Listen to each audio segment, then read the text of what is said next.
none other than Christopher Negelein, Mystery Flesh Pit, otherwise known as Ganza Gaming. The Mystery Flesh Pit National Park is his latest Kickstarter online, being powered by the Cypher System. Just think satirical cosmic horror. Oh my God. We cannot wait. This is going to be a blast. And before I go on and on and on, I'm going to just throw the ball over to Ant and let him get things going. Let's do it, Ant. Hey, welcome back to the CU with special host Qedhup. First off, before we even get started, I just want to give a huge thanks to Qedhup, Al, who usually handles all our, video work. Had to travel to New York, surprisingly, to visit his mother, and personal reasons. And we miss you next week. I mean, I'm gonna have lunch with Al tomorrow anyway, but he couldn't be here today. So I said, damn, I gotta find somebody to help us out. And then I realized that Qedhup's Canadian, and it's like the Godfather. He cannot say no if you ask him at a specific time. So I caught the right time. So thank you so much, Qedhup, for stepping in and helping us out so much. You know how much we love you, guy. Yeah, for sure. we here, like Dean said, we're here to do Mystery Flesh Pit National Park actual play. And with that, if you guys saw last week's episode, we announced the winner of our raffle, to play with not only us but with Chris Ganza Gaming. So, and it was Michael, more affectionately known on the Discord server and the Facebook group as Keybounce. So welcome, Michael, and I hope that we don't ruin your experience of gaming forever and to play with us knuckleheads. Don't worry. I fully understand that I am the camera operator for a promotional video. That's awesome. That's so awesome. And last but not least, our great friend, Christopher Robin Negelein, better known as Ganza Gaming or the Cult of Ganza, if you follow the Discord server, and the lead designer of Mystery Flesh Pit National Park. Like Dean said, has 13 days left. They're already zooming past stretch goals, guys. They close to 60K already, or did you hit 60K? No. That's the next stretch goal is 60K. Oh, The next stretch goal is 60K. They're over 40. They're over like 46,000. Yeah, we're already over 46,000. You guys fully funded in under 8 hours when we were asking for 15. You guys don't know I'm a psychic, so I set it into existence. It will hit 60K. So, Chris. Yes. Tell us a little bit about this adventure, and let us know when you're ready to get started. Okay, well, we'll start with just a little bit for people who may be just jumping in, because tomorrow I will be putting this in the update as something people can look to. The Mystery Flesh Pit is a cosmic horror meets bureaucratic satire. If you know The Laundry Files with Charles Stross, or Paranoia the RPG brings a warm tingle to your belly, or if you ever wanted to fill out paperwork while avoiding Cthulhu, this would be right up your alley. It is based off a fantastic website by a great artist, Trevor Roberts, who has designed this world building for over the last 3 to 4 years of a alternate world where in 1973, a oilman accidentally drills into a cosmic horror and decides to turn it into a roadside attraction, which then becomes a national park and then eventually becomes a black site after the catastrophe of 2007. So in the meantime, so as you can, just a moment, sorry, there we go. So if you're wondering why anybody would actually go to this, that's part of the satire, So on that note, I'm going to switch gears and we're going to get started. So as I start, I would like to welcome all of you to this group interview here at the Gumption, Texas Convention Center. I'm glad you all could make it. We're going to do our job interview just a little differently. You will have an archetype. Some people call it a character sheet in front of you. Pick one that calls out to you. And from that point on, we'll run something of a simulation. But without a computer, it'll be just I kind of mediating between the four of you what you would do as a situation in these job perspectives. So on that note, Dean, what character sheet did you pick for your job interview today with Anodyne Corporation? I am playing Finch William North, is a sharp-eyed park ranger who plays too many games with a PBSFO manifestation undisclosed. So just to jump in real quick, a PBSO manifestation. Part of the shtick of this is there's lots of abbreviations and weird acronyms. A PBSO in universe, that is the Permian Basin superorganism. That's the mystery flesh pit's name. And a manifestation, well, other people would call them powers or mutations. None of this is recorded on that website. So it must be something that is kept secret, probably so secret that each of these characters may have one and they won't tell the others that they have it, and they won't use it until they absolutely have to, because they're probably secretly afraid Anodyne Corporation will put them on the dissection table quite quickly. So, Qedhup, what character sheet did you pick? Well, I'm the old guard Wes. Wes is a guarded park guide who explores dark places and has a PBSFO manifestation undisclosed. Only got a couple of weeks until retirement. I sure hope nothing goes wrong. Excellent choice. So we're going to go to Keybounce next. I'm sorry, Michael. Yes. So what character sheet spoke to you on this interview today? I am going to be playing East, also known as Mr. E, a charming PIB, person in black, who operates undercover. And again, an undisclosed manifestation. And your undercover, I think you mentioned earlier, is your Yes, I am posing as a camera videographer operator for a promotional video. Apparently, yes. The idea is a drive along to rescue, as we are rescuing some tourists. Yes, indeed. I see that you read ahead in your employee packet. Good job. So, Anthony, last but definitely not least, what character sheet did you pick?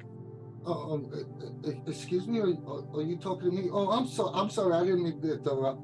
My name is Michael De Jesus, and I'm an intelligent engineer who likes to run away. Excuse me, sir, but I have no idea why I've been here. It's been over 5 years since I've worked for this company, and I've never been on a field mission before.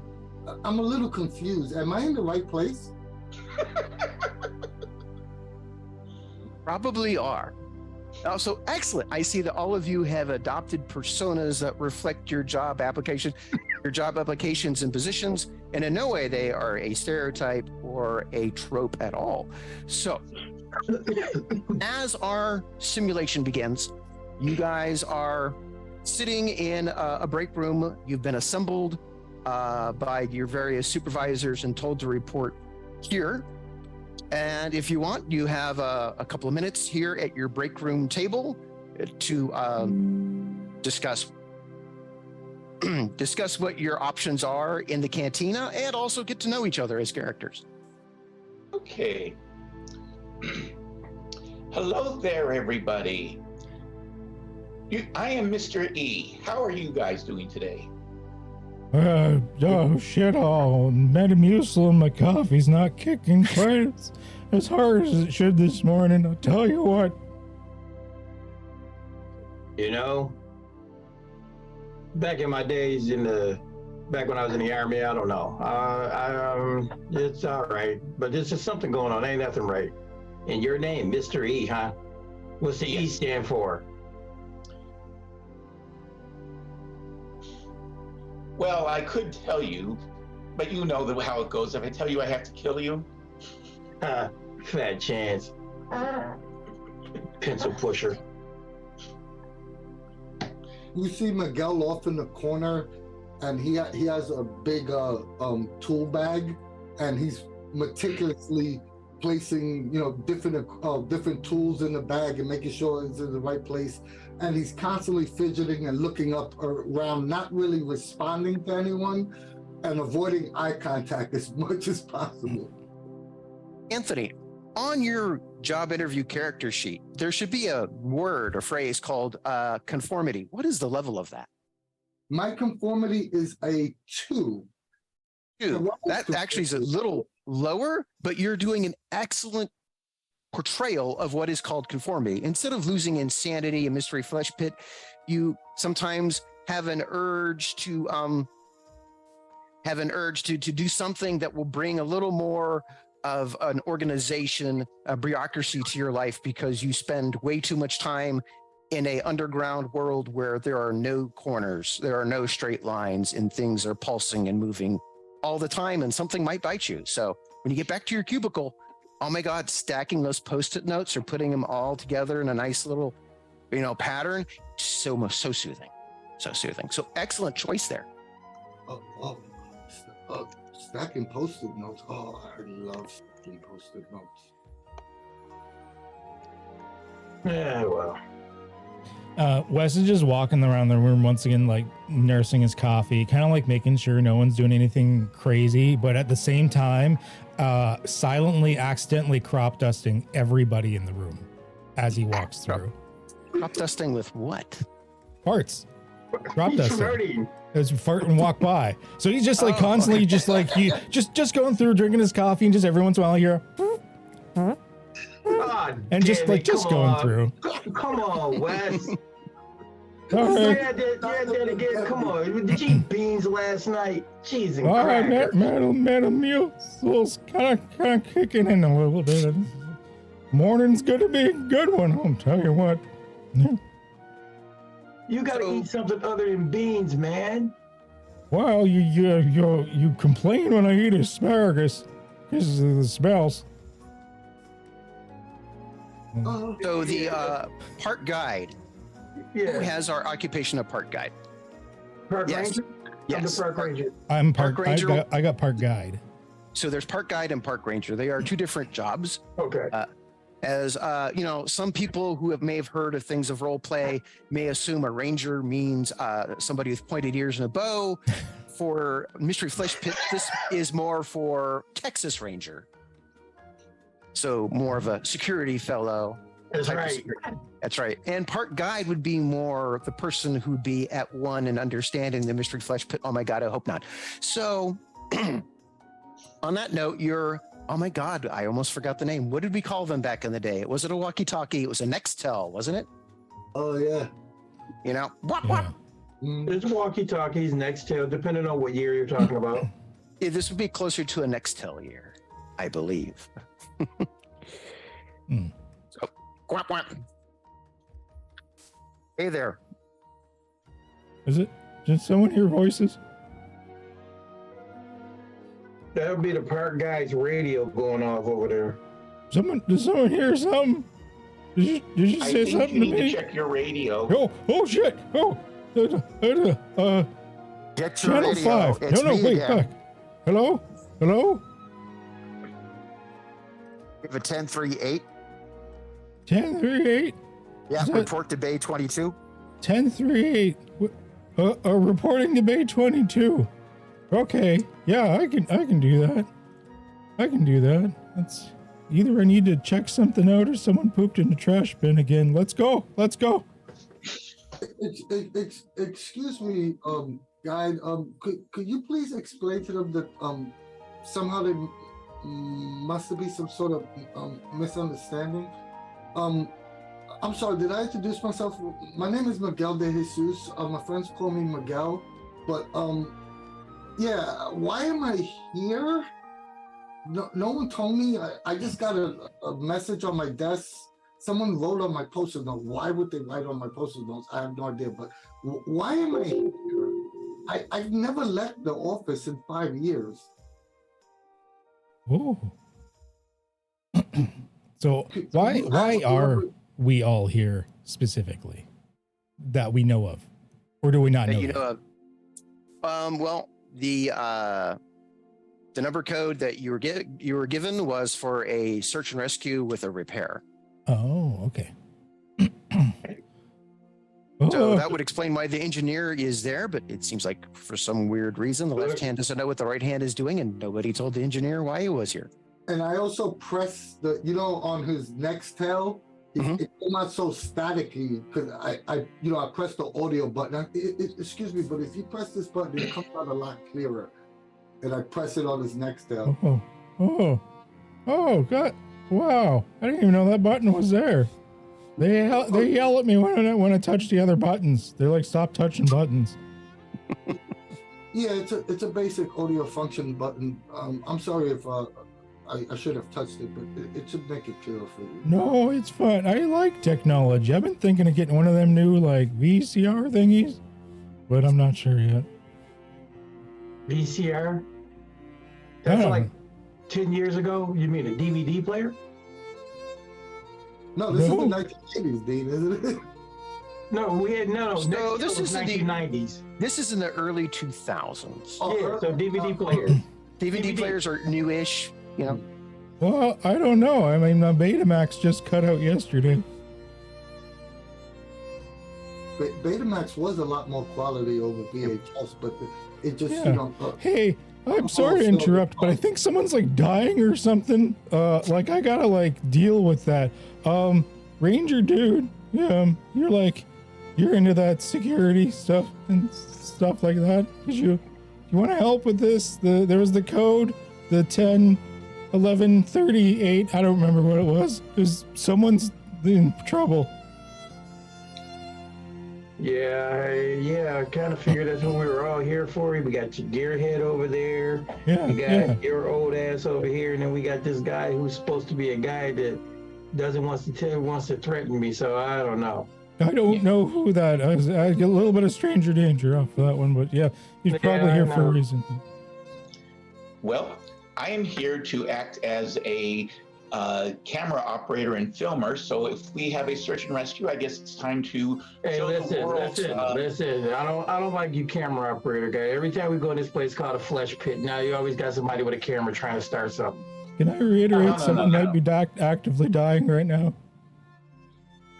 You don't know the details just yet, but that is a possibility.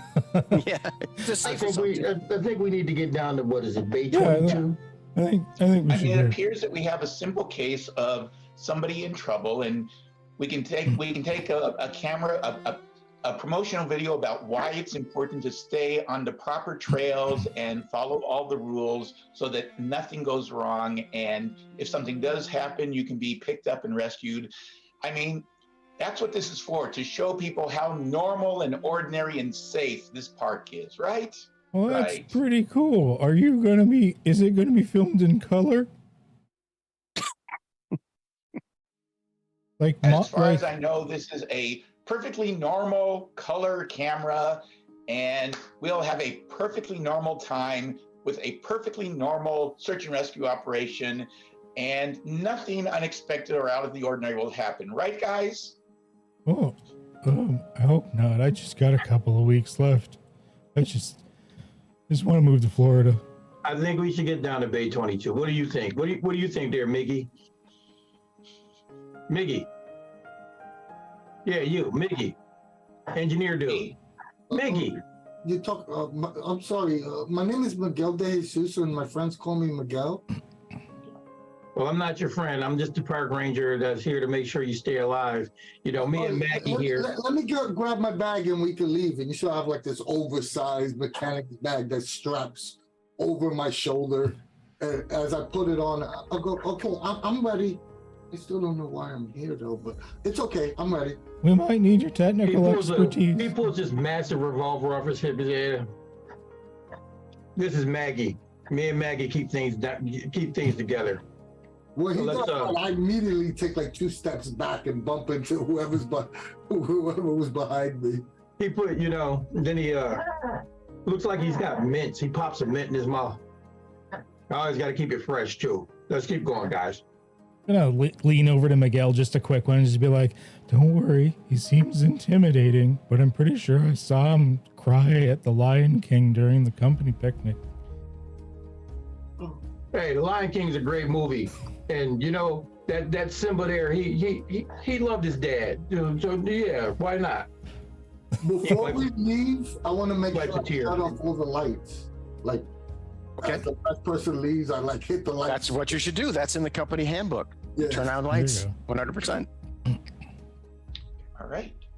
So you guys go down to Bay 22, Yes. and in Bay 22, you walk into see this, which is an AIV, and it is a vehicle that you'll be driving to the search and rescue.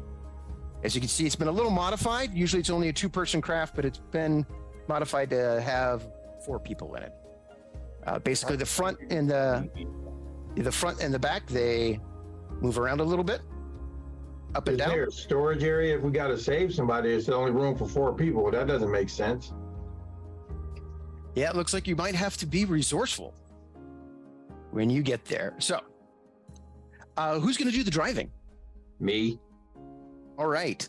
I assume you have a PBSO vehicle skill. Nope.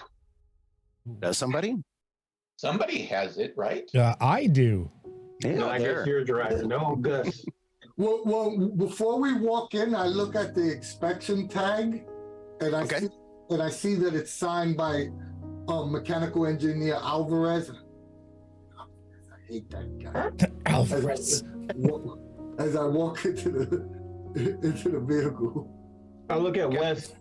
Hey, what does this thing got in the way of armaments? Armaments? I mean, it goes from forward. I know that much. And I just backwards. really like driving it because ever since my grandkids took away my normal driver's license, I still get to do this thing, which is really, really cool. Chris, can I just Yes. take a moment to say, since I do inspections as well, Mhm. I could be able to answer the question for him, like exactly. Sure. And I'm skilled in mechanical repair. That would drop it down by 1, right? Yeah, exactly. So, by the way, in Cypher, Ooh, things come in difficulties and they go from 0 to 10, and your goal is to get it low, and then the final number gets multiplied by 3, and you're rolling the d20 for that. first roll of the day is a natural 20. 20 is awesome because special things happen, and if you spent any points to make something do a thing, you get a refund. So you get a major effect for that. You want to say what your major effect was, Anthony? Can we say that this mechanical engineer Alvarez, one of the reasons why I hate him is that he's the best of the best. Like, he's the cream of the crop in this company, and he always adds a special something to each one of his vehicles. I'll let you decide what that is. And so when I recognized this was Alvarez's vehicle, like one that he worked on, I knew that there's something really cool in there. All right, so let me write that down just so I don't forget, because later I might forget. All right, when you guys get in, you just close the hatch. There are no windows. There is no headlights. You are driving basically by radar or LiDAR. Is there any equipment lockers or anything like that on here? I want to check and see what's there. First aid kits. If there's First aid kit, some basic tools. There is no weapons. There is a flare gun, which makes not so much sense, but you'll see why in a little bit. Okay. Wes gets into his seat, gets like the keys in. You see him like lean to the left for a second, and then he leans back, and then just says nothing. Before we head off, I'm going to take a nice panorama view of the vehicle outside and narrate to the camera and saying, this is what we do on a typical day of search and rescue. And this is why it's important to stay on the proper paths so that we can find you. Here is a perfectly normal look at our perfectly normal rescue vehicle. Camera off. Were you talking to me? Good job. All right, so you guys get in. The hatch closes.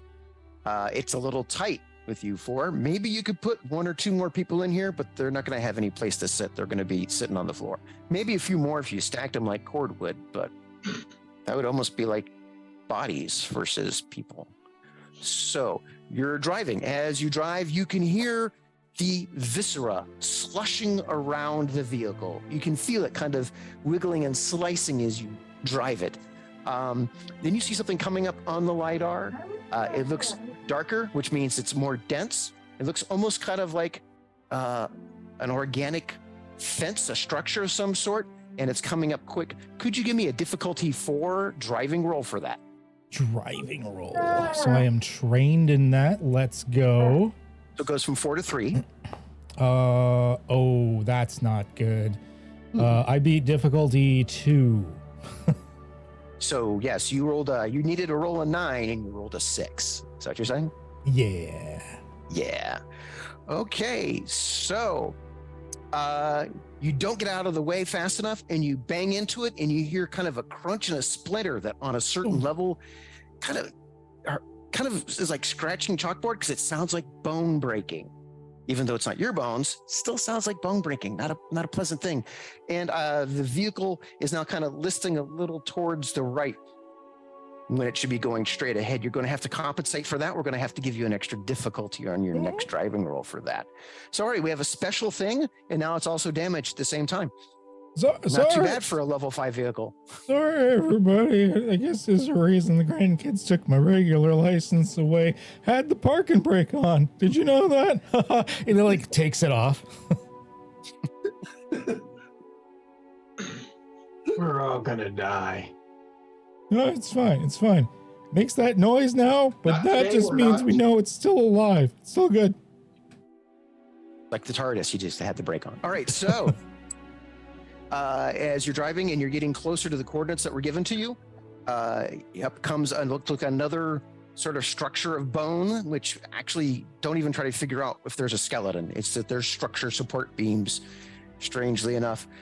Give me a level 5 for your driving check. Ooh, here we go. That one.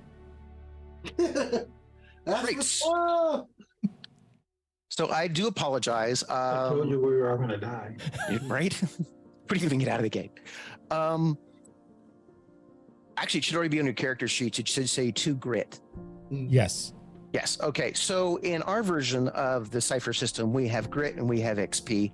Grit lets you do cool things in game. XP lets you advance your character out of game. I know for a lot of people who usually play other games, they're like, and that's how it should be. Not so in regular Cypher. And usually you could spend that grit on things like rerolling a 1. A 1 is the one thing you can't reroll with a grit in the Mystery Flesh Pit. That's also because a 1 represents a GM intrusion. A GM intrusion is not exactly like a critical fail, but it is a complication. So that's a fine distinction if you think about it. So you rolled a 1 and basically everything, it just shudders and then it just kind of stops. And it's kind of bobbing a little bit. Miguel? Oh, damn. Did you get us stuck? No. It's just Are moving we with stuck us. you got us stuck in a pus pool. Miguel, can you fix the vehicle? We're stuck. You can't. In order for me to see what the situation is, I would actually have to go outside. You Well- would.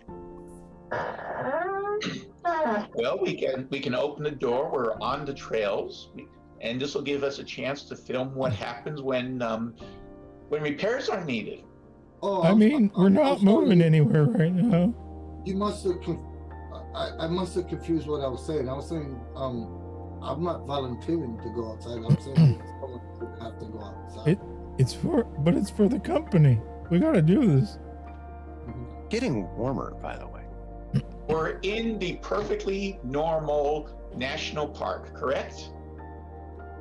There's lighting in the tunnels, correct?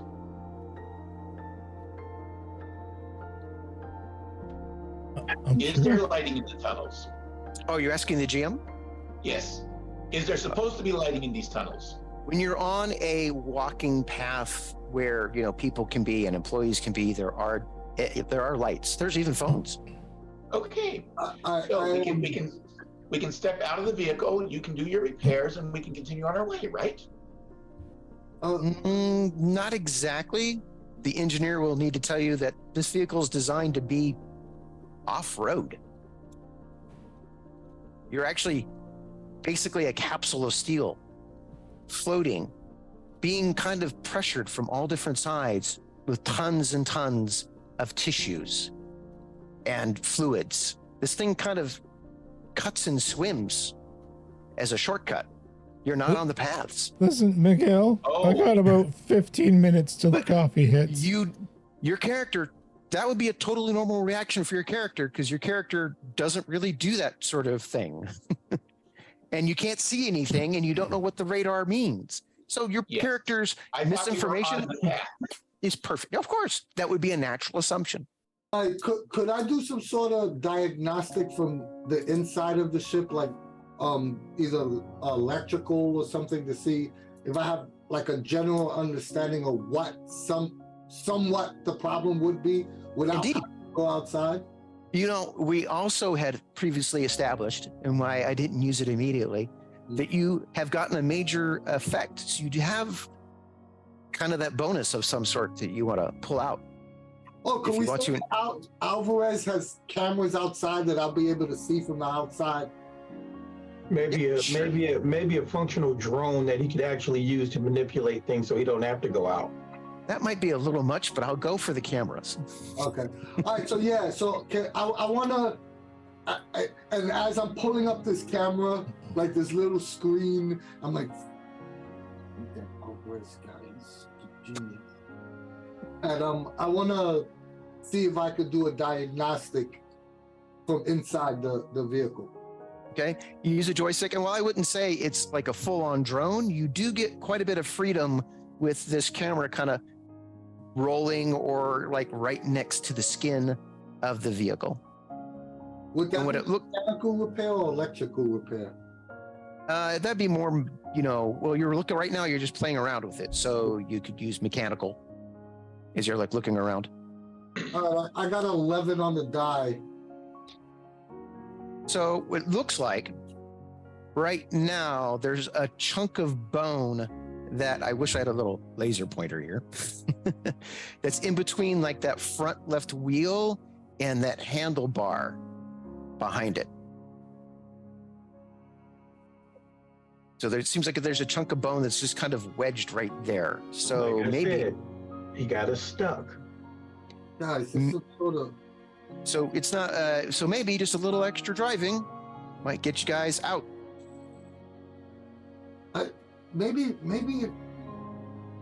I'm not that skilled at piloting a vehicle, but maybe if we back up and rev forward, we might be able to break that. Whatever. What is that thing? So you're just saying just violently gun it? No, he said back up first. And violently then back forward. up and then gun it. Got it. All right. It makes sense. If we back up and we disengage from whatever we got lodged on, and if we back up and then try either a different path or high speed forward, you're the driver. You tell me. Is that a good idea? It sounds too technical to me. I'm just going to back up and try driving forward. Well, be careful though, because if that bone could rupture the transmission. So I wouldn't necessarily gun it. Maybe back up and gradually generate some momentum and speed. So like little gun it. Not gun it. Little gun it might work better than full on gun it. All right. This is gonna be like that time I ran through the Taco Bell. Let's get doing. And I'll kind of tip because I'm assuming it's like a little camera, like something like this big, like a little square. So I'm like tipping it so everyone else could see what I'm seeing. I will. So as you do the drive one more time, would you like to spend effort? Can I assist him by giving him that advice? You can, and that would give him an asset. Yes. So we have a 5. We have an so asset. That's a 4. I've got Training. an effort of 1, right? Yes, I'm going to spend a level of effort, I think. Okay. So that'll cost me 2 points because I have an edge. Can I use my sharp-eyed ability to find the flaw and see if we can find just the right amount, so I can give him the right amount of distance to back up to give him another asset? so he'll be at the perfect position to make it, pop loose. That Could I sounds make good. Could I make a roll for that? Sure. You're looking off the little camera, so we're going to say it's a little difficult. We're going to give it a 4. All right, let's do it. I'll spend a level of effort as well. That's 3 points. So effort is basically in Cypher, you don't have attributes, you have attribute pools, and you spend points out of your pools to be awesome with things like effort. So I rolled a 13 on the die. So that would be whatever, that'd be a level 5 difficulty overcome. I'm sorry, brain froze for a second. What'd you say? I rolled a 13 on the die with a level of effort that would make it a level 5. I would overcome a difficulty of level 5. You would have come over a difficulty of level 4. 3 times 4 is 12. Plus 3 for a level of effort. Okay. So there you go. Yes, you did. Yeah. I misunderstood what you said. Yeah, I knew that my brain wasn't clicking for some reason on that. But yeah, so you get another asset to Qedhup's character. Sweet. So we're at asset cap now. So 2 assets, Yes. and I'm going to spend a level of effort. So it's going to be bumped by 3. So eased by 3 as we use actual definitions. Correct. That gives you a boy. difficulty of 2. So 2 times 3 is 6. 6 on the die. Question, are you using a physical die or are you using electronics to roll your dice? Right? I'm using electronics. Switch to physical. Something. Okay. All right. Yeah, I don't like. You rolled like Okay. crap. I got this. It's a Christmas tree that's also dice. All right, sorry. This is a focus session. This is not your usual role playing or a total digression there. All right, so so you do the backup and you gun it, and there's a little kind of jump and a snap as if somebody's like leg bone was just broken too, and you are sluicing through the mystery flesh pit again, way off the beaten trails as you make a shortcut. And as you can see, you get a lighter space coming ahead. It's also kind of lined up with the coordinates, which gives you the impression that there is an open area coming up to you soon. And we've already made enough driving rolls today, so I'm going to say you just punch right through that membrane and you land, skidding into this more open area. A boat? The moment Really common, like just going through these roads, these what? like going through these passageways and tunnels. Are bones common? They can be, and you didn't really, with that vehicle, you didn't really go through a tunnel. You kind of made your way through. We dug our way through it. Kind of dug your way through, yeah. Squeeze your way through there. So, let me see if I'm understanding this correctly. Each time our vehicle goes out, and since we're not using the existing pathways, we're putting more holes and more injuries into this great mystery organism, right?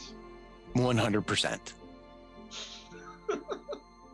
Don't worry, the corporation wouldn't make us Think doing this them is dangerous. bad? You have not yet read about what happens in the back 40 with the mining operation that sluices and cauterizes and then processes what it cut through. So back to where we were. You guys are still in the IAV, with the hatch closed. What do you do next? Well, we're here. We're in what should be an open area, correct? Correct. All right. I'll turn to our driver and say, is it safe to open the hatch and get out now? This was our final destination, or was this just a Correct. pocket? Okay, so this is. I am about 79% sure that is a yes. That's a majority. I look at our engineer. I'm still looking at the outside cameras to see if there's anything weird. You see there's nothing pressing up against the vehicle. It seems to be just blackness and open space. Open air. Can I start playing with the lights to see if there's any like external lights on this thing? that I can like flick on, like floodlights? Yeah, you do, and there are a couple. I personally, Miguel personally looks at the guy with the gun. Like, I'm not making any movements to get out first. All right. He reaches on his back and pulls off this. It looks like a plastic. It looks like a Nerf gun or something. This plastic white thing, you know, looks like a machine gun, but it looks like a toy. He pulls it off his back. All right, let's go on out here. You mean like that? Yes, just like that. That's 100% that. Yeah. What is that called, Dean? That is called an anatomical environmental multi-tool. Indeed. In other terms, though, it's Amy. See, Maggie and Amy have a great relationship. They work well together. You know, and we make a wonderful threesome. So, I take it you getting out of the hatch? yeah, I opened the door. It's like, all right, boys. This is Amy. Boys, Amy, this is the boys. Let's go. Oh, So huh. you open the hatch, and you immediately kind of get a sense of smells and humidity, like sweat and maybe halitosis, bodily, you know, not methane, but definitely the aromas that you have flesh and copper and iron nearby. It's not great, but it's not totally revolting either. All right, fellas, let's go. Let's go find. Now, who are we looking for? You said there was somebody lost out here. One person, two people. How many people are we looking for? It's search and rescue. I mean, they didn't really say. I don't know if the walkie will reach down here for details. Should we have asked that? Try your walkie-talkie if you like. Hi, Jerry. Your fancy walkie. Wes, it's that button right there you have to press. Oh. No, that's the batteries came out. Okay, one second. Jerry, are you working today? No. Just static. Either they can't receive us or it's Derek because he just hates me. So, Dean, you're the first one out. Yes. Many times, as you have before in your job as a ranger, your boot hits kind of a soft floor. It's brown and red, and it has a little spring to it. It is definitely mystery flesh pit flesh floor, not bedrock, and definitely not bone. I hate polishing my boots after coming out here every single time. Always got to polish the boots.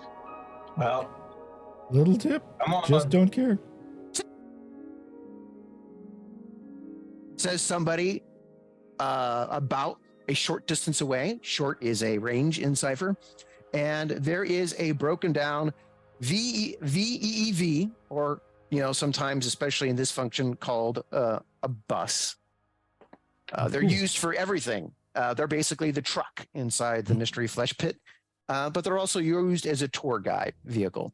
You see that little person down there for scale, and you basically get in and out of it from the back, as you can see there on the bottom left side and on the top right side.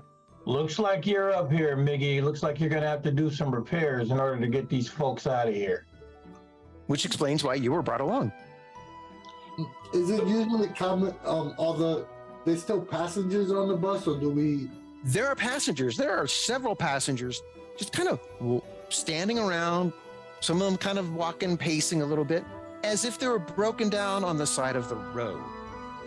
Oh, In other words, perfect. I mean, yeah, they're like, you know, whatever. We needed to get stretched and get some air while you're having this giant, you know, vehicle broken down in the middle of a huge organism with its own ecology. That's perfectly normal and sane to do. Yes. Enough? I want a refund right now. We have spent hours sitting here waiting for somebody. Who's in charge? Something told me to bring my ratchet set and my hydraulic wrench. I was really smart. Okay. So this Wes, gentleman is. Wes, you forgot your keys. You should always power down a vehicle before you get out of it. And I have Oh, the yeah. keys. Oh, especially since I forgot the parking brake. Oh, it's moved like a foot. I look over at whoever's in charge, and I will say, I need to pop the hood and see exactly what the issue is. But give me a few minutes, guys. I'll give you a full diagnostic check. I'll start heading over to the VEV. Do a gaggle of tourists start to kind of go around you, Miguel? Hey. Answer some questions. Before they start, shake it. I want a refund. before they start, Allow me. you know, Miguel, I'm like, hey, all you people, back up, leave the gearhead alone, let him do his job. We'll get you moving in a short. The best thing for all of you to do is to get back on the bus. This is not a place for you to be walking around, acting like, you're on the side of the road and you're going to go feed the bears or something. Now, all right? hold on. Now, I want to speak hold to your manager. on, Make an hold on. intimidation check. Oh, sorry. Yes, Keybounce. Okay. I am going to use my my charming skills for positive social interactions, and I'm going to talk to these people and try to convince them that that everything is absolutely fine. I have demeanor of command, I believe, so I'm going to give them a nice sense of things are perfectly okay. And I'm going to be completely intimidating. I'm going to have the trying gun. to be positive, pleasant, commanding, and calming them down with a film camera going on to show them that everything is perfectly normal and we're just filming a perfectly normal search and rescue, and that this is perfectly normal and everything is calm and well behaved. So before they roll, while they both I pop in the hood and checking everything out. okay. Metaphorically speaking, but yes, definitely. Yeah. Okay, so let's rewind for a moment, because we're having almost like a three-way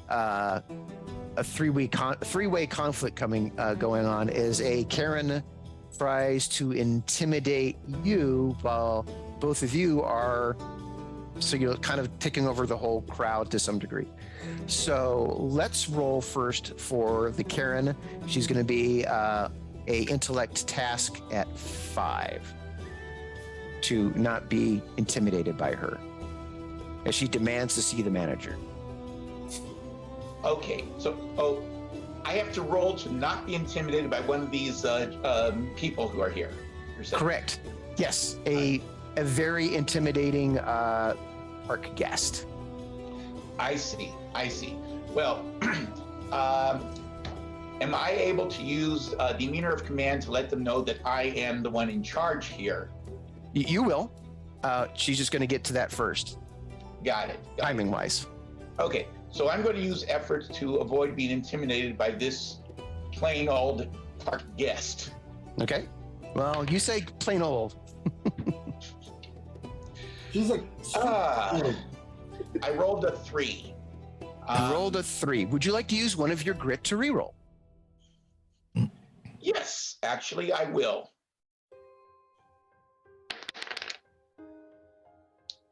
The dice hate me. 3. You have one more grit. You try it again. I'll save that for later. You'll save that for later. Fair enough. When we're getting to your demeanor of command, you're going to have it hindered because of her intimidation. Right. Same for Dean, real quick. I mean, yeah, you are an army guy, but mamas are fierce bears. 14 on the die. 14 on the die. Did you use any effort? Because you're 1 point short.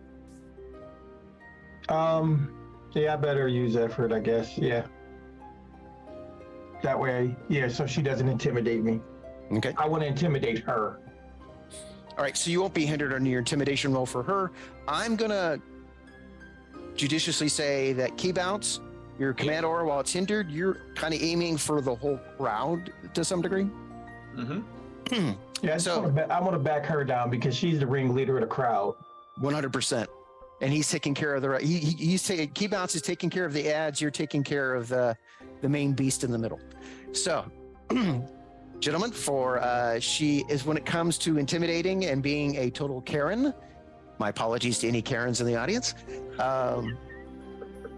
She is going to be a 4, but a 5 for Keybounce. All right, so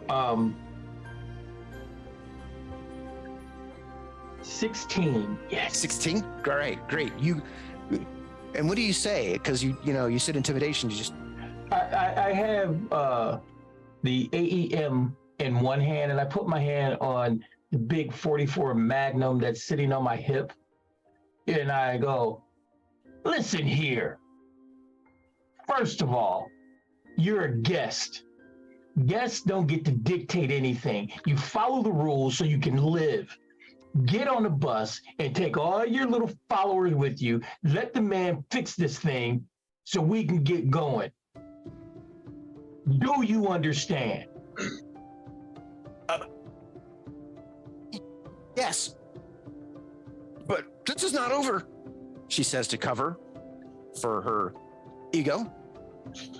And her little group and family kind of go back. So for command, your aura of command Keybounce, Yes.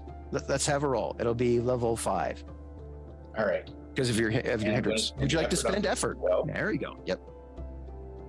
And not the dice that hate you. He just threw that one away. Lively. 19. Hey. 19. So 19 is good, especially in Cypher, because while it's not as awesome as a 20, it does mean a good success usually, and it gives you a minor bonus. Right. What is your minor bonus, Keybounce? I am thinking she shuts up. You think? Minor bonus is, in addition to getting everybody to kind of move, things get a little quieter. All right. Yes. Nice.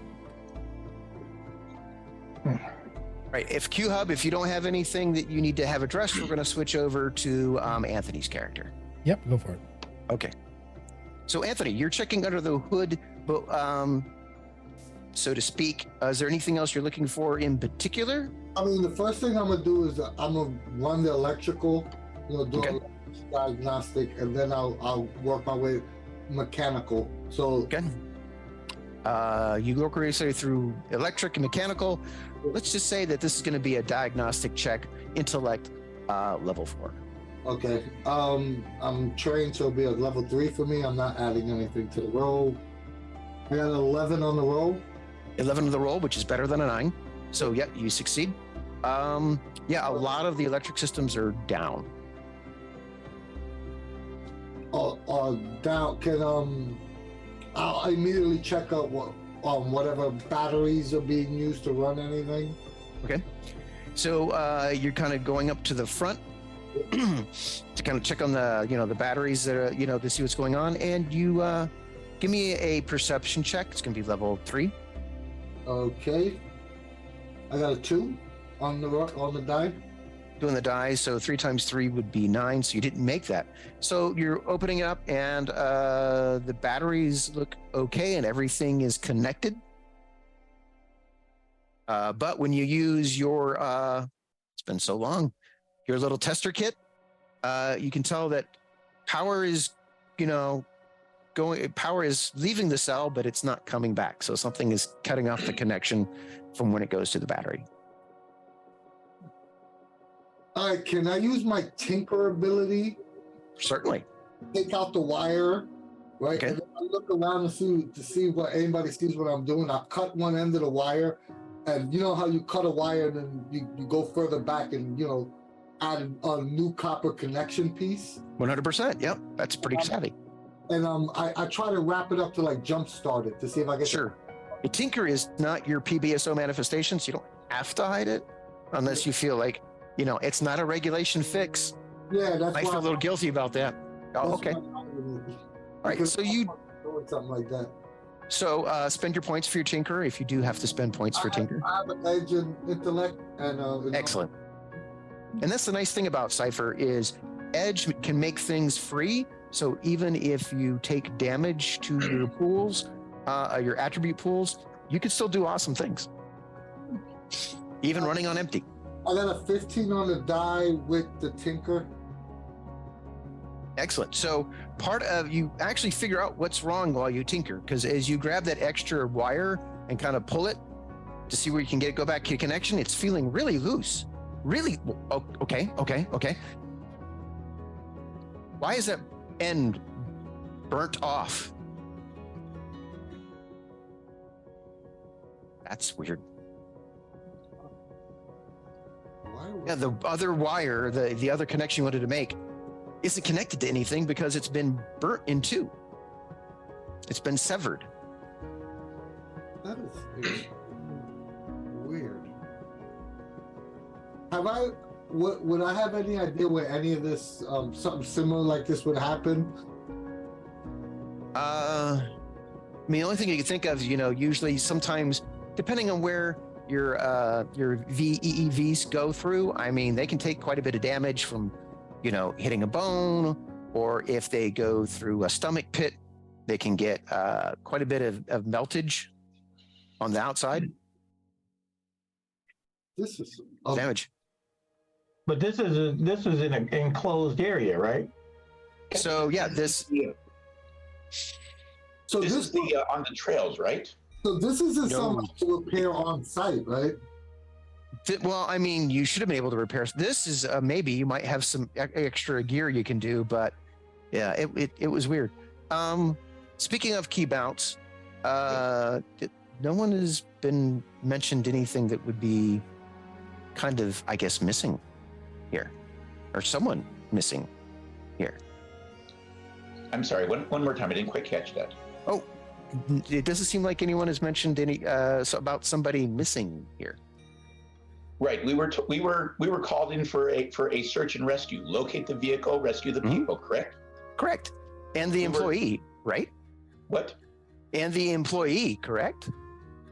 The bus didn't get here by itself. Oh, there's no driver? Where's the driver is the question. Not there is no driver. Where's the driver? Oh. Okay.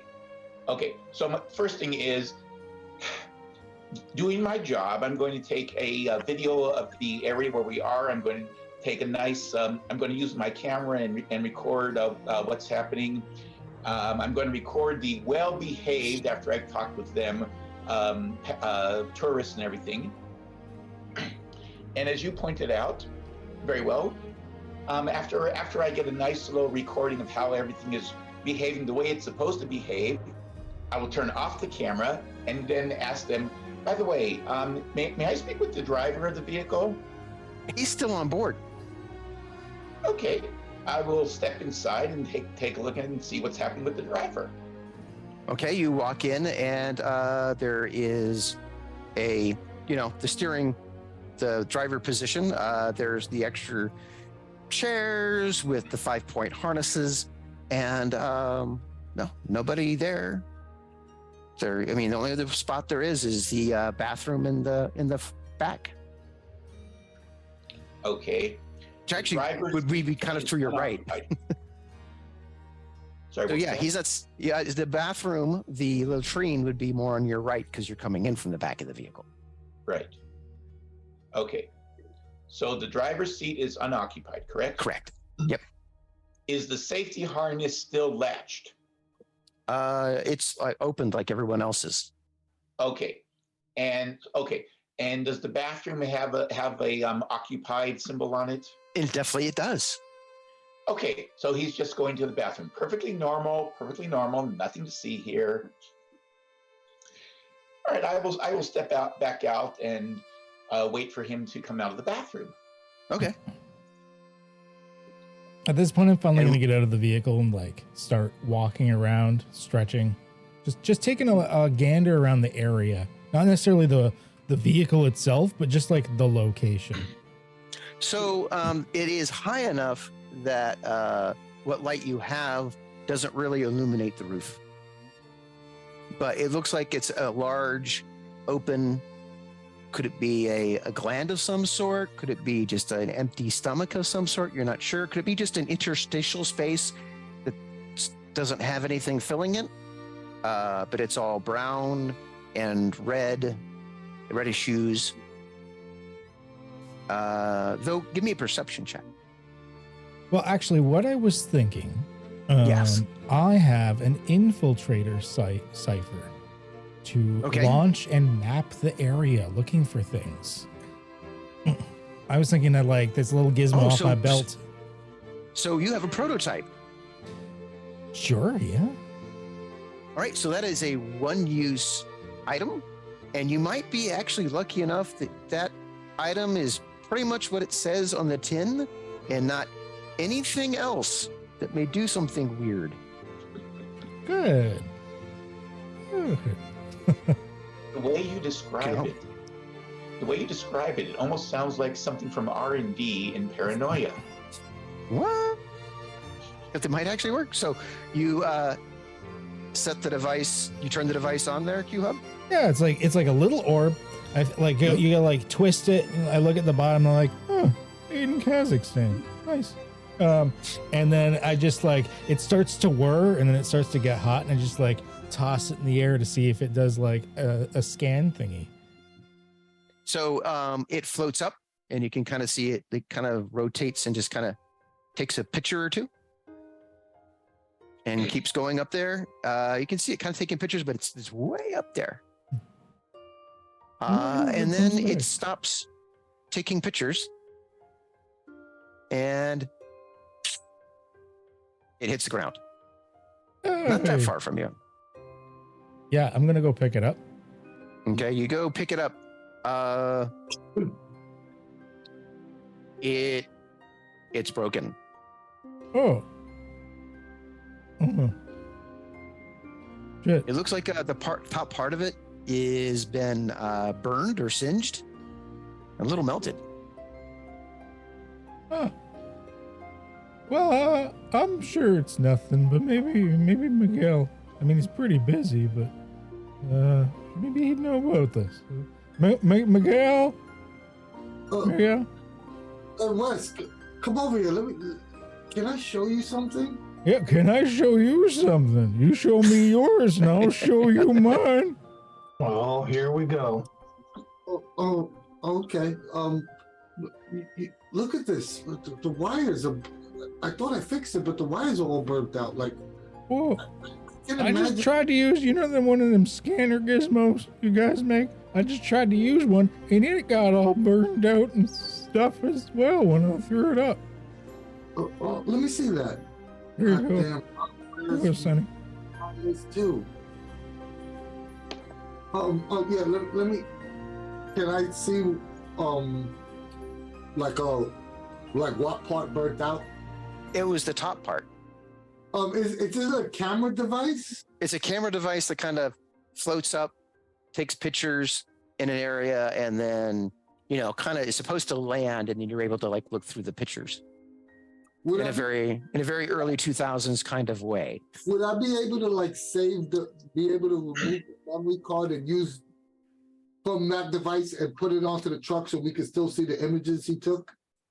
Yeah, you think you could jury rig the video, the TVs that are in there that show the little tours? Well, I go, Wes, this is pretty burnt out, but I might be able to at least salvage the memory card so you could still see the images you took. Oh, that'd be really good, because if I can prove that wasn't me, then I won't get in trouble, because that's going to come straight out of the pension, and I'm not happy about that. That's definitely an I-19 C-74. You don't want one of those. Some letters? Yeah, I get it. Yeah, they'll deduct that from your paycheck. Yeah, no, I cannot take that right now. It will hit my pension, and I just want to move to Florida. So, Dean, I have a question for you. Yeah. This is my little personal tradition. Oh, I don't have my XP cards with me, unfortunately. But generally in my games, I would put 2 XP cards up here, and I go, grit cards, and I would go, what are the odds that you see somebody trying to slide around to the other side of the vehicle. I will definitely take the intrusion. So I will give you one of those grit, and you hand the other grit over to one of the other players. I'm gonna hand it over to Miguel. And just to let the audience at home know, GM intrusions, you heard them mentioned earlier, is kind of like something that happens when you roll a 1. Well, a game master can introduce a GM intrusion as a complication. Honestly, it's like the stuff GMs always do, but now there's a mechanic that lets you bribe players to go with the flow. Or if Dean didn't want to do it, he could basically pay a grit to me and say, no, thank you. For me, that sounds like a great advice where my players want to say, you know what, I'm not in the mood for that complication. I just want to get to where I want to get to. So it's a great little mechanic I enjoy, and it is in the Mystery Flesh Pit National Park RPG. So, Dean, as we just said, you're not even do a perception roll. You've noticed that 2 people are sliding behind the bus. Okay. Or sneaking behind the bus. Do I recognize them? Are they people that were already on the bus? Yeah, I mean, they look like, park Couple guests. passengers? Yeah, a little shorter, a little skinnier. You didn't have a chance to eagle eye everybody, every individual person. All right. I'll move to the other side of the bus and, level Amy. And So, no stealthing. You are making your presence known. yeah, absolutely. And what does there need to be stealthing for? There's no need to stealth right now. I didn't say there was. I just kind of, like I said, when they're going the back way, I come around the front, and just what do you 2 think you're doing? That is actually the 100% appropriate comment to make, because these 2 young teenagers immediately kind of snap to attention-ish, as teenagers do, and swing around to you and go, nothing? Yeah. Well, why don't you nothing yourselves Yes, over sir. here? Yes, sir. Yes, sir. What is your name? Oh, I'm Randy, and she's Randy. Yeah, all right, Randy and Randy. Why don't you get your little Randy selves back up on the bus, try to get off in the corner and do something in the flesh pit with the flesh, right? I know it. I was a teenager once. I know what you guys are up to. Oh, Dad, please don't tell Mom. So yeah, they are probably the only people to actually, everyone else is still loitering. They're not really on the bus, but they're much closer to the hatch in the back. And the teenagers just whoop. And Karen's like, what were you doing? Why are you holding his hand? And she goes right in after him. Before I go, hey, Karen. Before she gets on the bus. Karen. What? Hold on. Let me talk to you for a minute. Okay, so you 2 go over a little to the side as an aside, and you say, Listen, I didn't mean to be so hard on you before, but I have a job to do.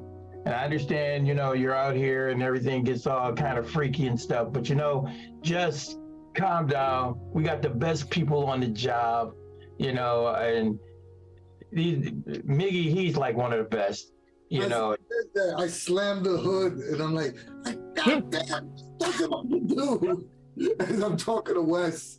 You're going to give me a heart attack. And then I look at it and I go, so yeah, basically I just did that to keep her so the kids could get away. I want the kids to get no trouble. you know what? She did soften up a little bit. Yeah. So You saw her like, yeah, so we're good. we're good. All right. So we're going to get this thing taken care of and we're going to get everybody out of here. Harold! We'll get everybody out of here. And then I look over, I go, hey, camera boy, take her picture. Take her picture. Let her be on the documentary or whatever you film. All right. She'll like that.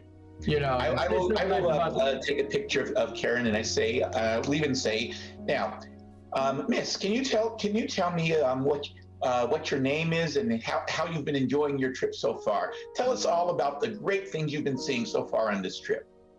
Okay, and with your suave introduction in there, she does. She goes, into her full name, and she explains the kind of cool things she's seen at the pit. Even mentions that her husband was planning on taking a hiking trip into the bronchial forests. That is a thing. And continues on. So you two are keeping her engaged. People are filing kind of back into the bus, so to speak. Okay. Why was it they just do? She is engaged. She's not getting into any trouble, correct? Correct. So Miguel, you're thinking that this is something's you're looking in. Give me another perception check. Difficulty 2. So I add anything to this roll? You're using intellect. You know what? You can use your mechanical skills. Oh, I got a 17 anyway. Because, oh my God. So you're finally digging in. You're finally looking at the right angle, and what you haven't been able to see because it is on the bottom of the vehicle, you actually see a little bit of smoke coming off of it. It seems like the bottom of the bus has been melted off, singed, probably by an acid of some sort by the looks of it. Paperwork on this. Oh yeah. Looks like he drove himself through a macrobacteria pit or something. I'm still with Wes, so I flash the light. I go, look at this. You're gonna have to. You have a container to put people in. It's gonna be a miracle of some sort to get it going. But you're no Albert, but you're one of the best. I'm gonna actually call over a quick one. Hey, Vinci. Did you see the driver anywhere? It looks like the driver is in the bathroom. At least He's still been in the bathroom. He's in the How long has bathroom? it been? Okay, well, I got about 5 minutes till the coffee and Metamucil kicks in, so, How long has it been that we've been here working on the vehicle? I'm gonna say it's like 20 minutes. And he's still in the bathroom. Still in the bathroom. I'm going to go inside and knock on the bathroom door. Are you okay in there? Yeah. I'm fine. And Okay. then he unclicks it. He opens it, and he's sitting on the toilet with just a sheaf of paperwork he's filling out, and his fingers have blue ink stains on them. And he's like on his second pen, and I need you to make an intellect check, difficulty 5. Okay. A quick question. Does this involve lore, knowledge, or understanding? No. No. Okay. All right. A 4 is not going to succeed. 4 is not going to succeed. You know what? You're seeing him right in the paperwork, and you know what? You haven't done your paperwork yet. You're already here. You've been taking some video, but you need to mark down how much video you've been using and documenting who's been saying what on the different parts. And yeah, you're going for that pouch that has your paperwork, and you too start writing paperwork as well. Got it. Okay. Who would I view as in charge of this group? You mean socially, or according to company policy, it would be the driver?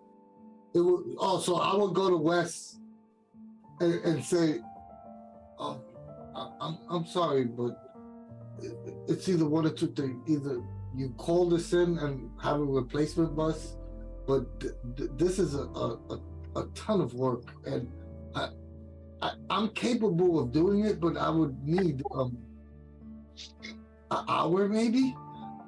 Well, we can't really call this one in because it's the walkie gizmo.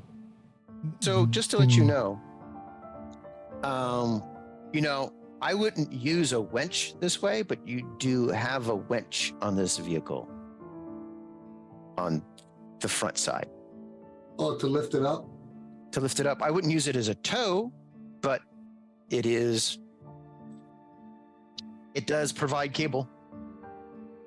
Oh, We don't use winches as tows anyway, but maybe we could drag the bus back somehow? Not with that little thing. We're not.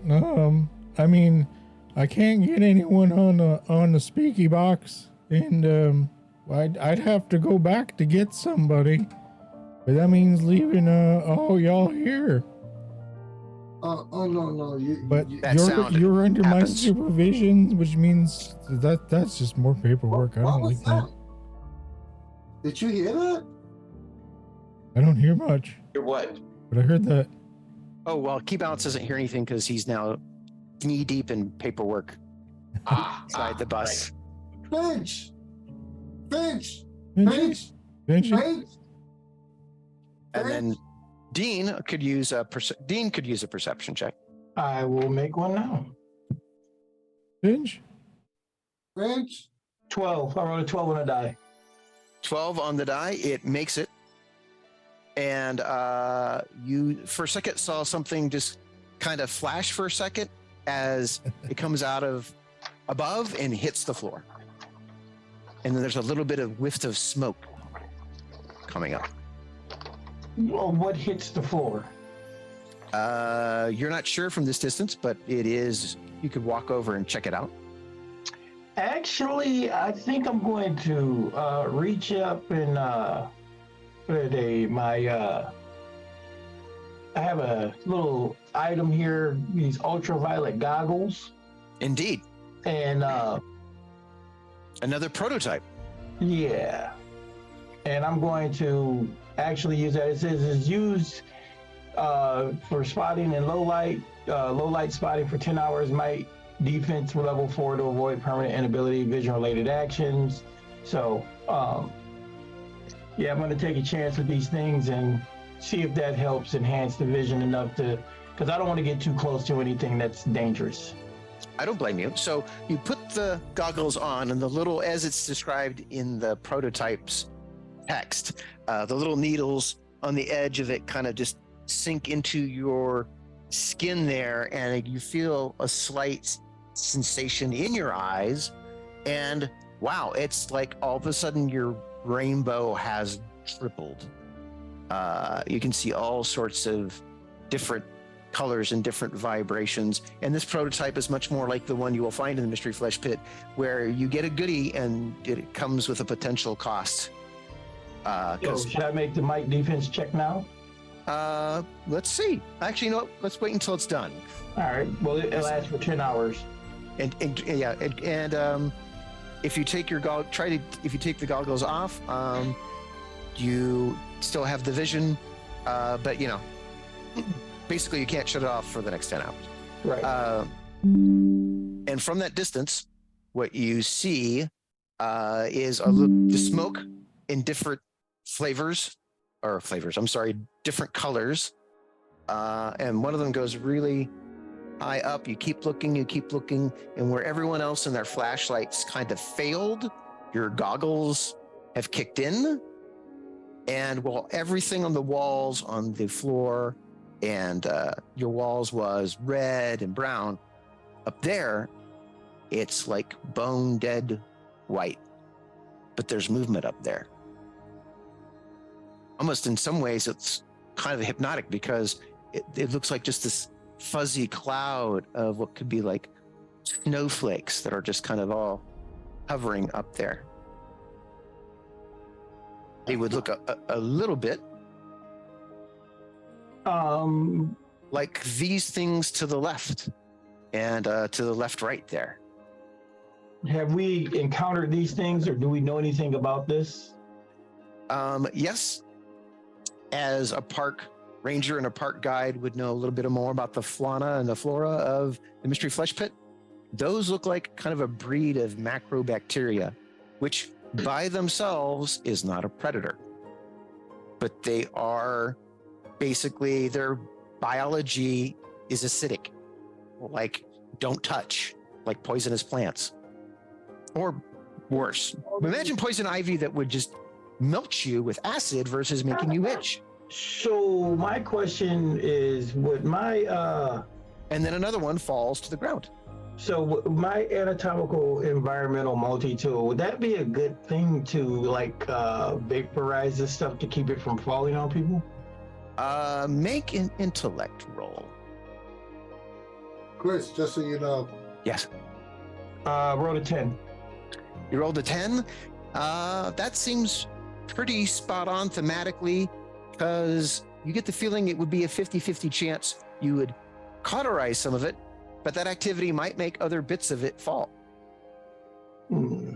One of them falls right onto the vehicle and starts sliding down the windows, and the people inside are starting to, the noise level is going up as they're like, "What's that? What's going on?" All right, so Oh then my God, it's melting. And then when they're this close, it looks like some of them look like snowflakes with like liquid inside, that liquid being acid. Okay, so that means I need to get rid of those. So I and try to, cauterize it so it does not Okay. fall on the vehicle anymore or on our vehicle, so we can get out. So how about a GM intrusion to say you are partially successful? Okay, I'll take a partial success. All right, I hand you the grit, and who gets the other? And I will give let's give Mike the other grit, because he spent one of his already. And I say, Mike, by the way, let's have you have another intellect check. Okay, and you're referring to me, correct? Yes, I'm sorry. Yeah, Yes, you're Qedhup. Mike. All right. Okay. First question is, when I see the thing land on the windshield inside the car, and I see the people in the car start to panic as I'm filling out my paperwork, can I say to them, "Everybody, just be calm. This is all perfectly normal. Everything is being handled. Look, I'm filling out the paperwork. It's all okay." Yes, you can definitely say that. Natural 20. Natural 20. All right, you can fight off that urge to do the paperwork. You had a conformity of 4, I believe.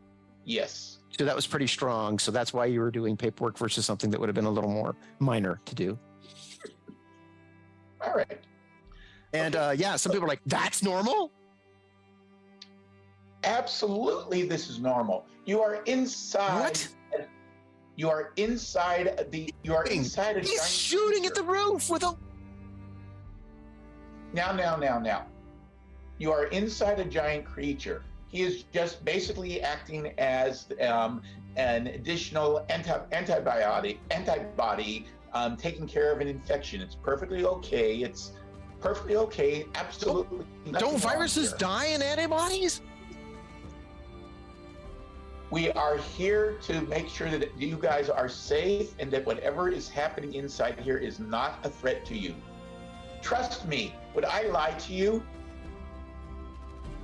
So, gonna spend some effort on that last one? Yeah, I'm going to spend some effort on this one. Make a roll. We're gonna say you're doing okay. You're gonna we'll say it's a level 4 intellect. Okay. Well, I rolled an 11, which would succeed at 3. I spent an effort, so I succeed at 4. There you go. Excellent. You have them a little more calmed down now. Good. So we go back outside, unless you're Right. going somewhere. Keybounce, are you still playing babysitter, or are you gonna move on? Well, okay, I'm going to look at the driver and say, all right, that's enough of the paperwork for now. We've got to see about getting the vehicle to move again. You can fill out the rest of it when you get back to the base, right? I don't know, man. I mean, I just made a little left. Somebody, one of them paid me a little extra to make a detour to kind of go deeper. And it's not just me losing my job. I mean, people's lives are at stake here. I don't. Do you want to make another intellect check? I'm going to try to use my demeanor of command and say, listen, I am in charge here. You have done enough paperwork for now. We need to deal with the situation at hand. You need to put the paperwork down. And did you say you were paid to go deeper than normal? Yeah. All right. So you need to stop with the paperwork. We don't write down things that will cause problems for others right now. We need to get this taken care of, okay? What am I rolling for? We're going to say intellect. We're going to say it's level 4. All right. because you've done a really great job hammering it home. You know what? Level 3. I apologize. All right. I'm going to cut it. So that's for an hour, so I don't have to keep spending 2 points every time. All right. 16. 16. Good job. In fact, you know what? I'm going to give you a grit. Write down an extra grit for you. All righty. All righty. So how are we doing on time, Anthony? We have passed. I was giving you the tea, like. Oh, I am so sorry. So yeah, we're going to take a quick break. All right. Thank you, everyone. We'll be back in about 10 minutes, and we'll see what happens with our intrepid crew in the Mystery Flesh Pit National Park. This is going to be interesting. I hope I'm not face melted off. Yeah, I'm trying to avoid that one too. All right, yeah, we're going to head to the BRB screen. We will be back soon. And we're back. Welcome back, everybody. This is part 2 of Mystery Flesh Pit National Park with Christopher Robin Negelein, otherwise known as Ganza Gaming. We are having a blast. This is an interesting and fun adventure, and we're going to pick it up. Ganza? So yes, now that you're all back from your break, I hope you hydrated well. This is part 2 of your job interview simulation test. Any questions before we proceed?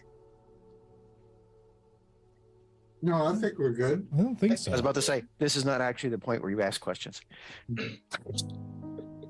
That was a rhetorical question in and among itself. So as I remember, we recapped before we went on our mandatory for a 10-minute break per our company rules.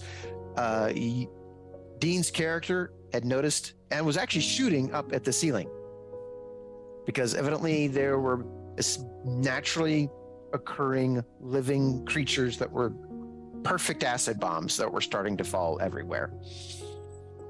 Anthony's character was figuring out what actually was wrong and whether or not it's a death warrant for everybody. That's, what are we going to do with, like, we have 10 people and we have room for 2 in the AIV. Keybounce's character was just managed to pull off calming people, but had a small hiccup as basically conformity took over him and he had to fill out some paperwork. And Qedhup, what were you doing? I probably get freaked out a little bit by the fact that he's shooting up, so I'm going to pull my own gun because I have a light pistol. Mm-hmm. It's actually a generic pistol brand pistol. It looks shiny like a gun, but some of the silver paint is flaking off and you see like a matte surface underneath. That's what you get when you use the hardware stuff, man. Versus some good I'm aiming up, all like paranoid at what's going on. Oh, what's happening? Benji? And that is what his character yells and what Dean's character hears. You say Benji? Finchy. Your name. Oh, okay. Yeah, don't fire that thing in here. Just let me do what I'm doing. All right. So you were firing up in the air, correct? I'm basically trying to cauterize. Remember you said it was like a 50-50? Yep. You know. I apologize. That question was actually aimed at Qedhup. You were firing up in the air. No, I don't. Right? I just aim. I don't actually fire. Oh, aimed. Okay, so you are getting some of them, but you can see just some sluices and drips of acid are coming down. Excuse me. Make a speed check. Difficulty 4, Dean. Hey. Oh, that's a 15 on the die. Nice. You avoid the acid splashes, but you're getting some of them, but some of the rest of the damage is coming down and it's pockmarking the floor. Kind of starting to smell a little bit like burnt meat. Yeah. So I think the guide has a little knowledge about PBSO animals, correct? Xenobiology. I've got PBSO vehicle operations. Is it under skills? It should be under skills. Oh, I don't have anything about animals now. I have biogeology. That would work. So if you would give me a roll, level 3 intellect.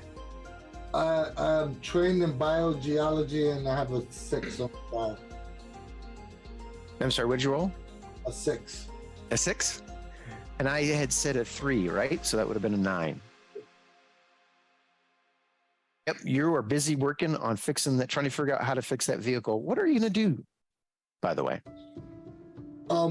My ultimate goal is to get it started enough so that we could at least get out of the immediate danger. Because I know most of the electrical wiring is burnt out. Mm-hmm.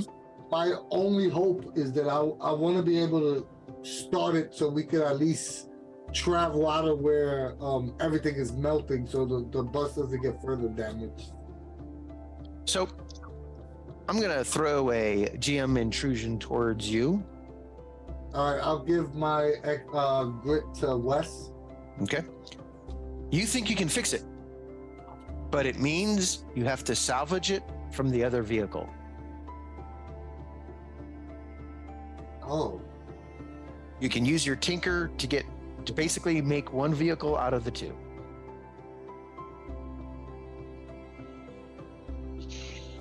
I would ask Wes, how will we get the bus running? But Oh, good. I need to I put my head down. Yeah. Oh, yeah. Whatever we need to do. Yeah. Are you sure? Because I need to take the parts off with the IAV in order to fix the VEV. Oh, yeah. Whatever you. Wait a minute. What? Yeah, I signed that vehicle out in my name. The hydraulic pump is shot. I need to get all that from the IAV. I don't know how I feel about that. Because, I only got a couple of weeks left. If I lose this vehicle, it's gonna really suck. I mean, like, these people will be fine. It's worth waiting, right? I'm not gonna lie to you.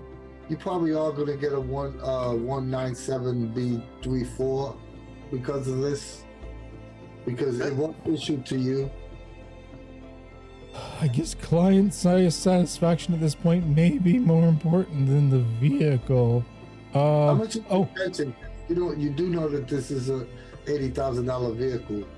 Yeah, this is the more expensive vehicle. Where's the camera guy? He needs to record transfer of usership for parts.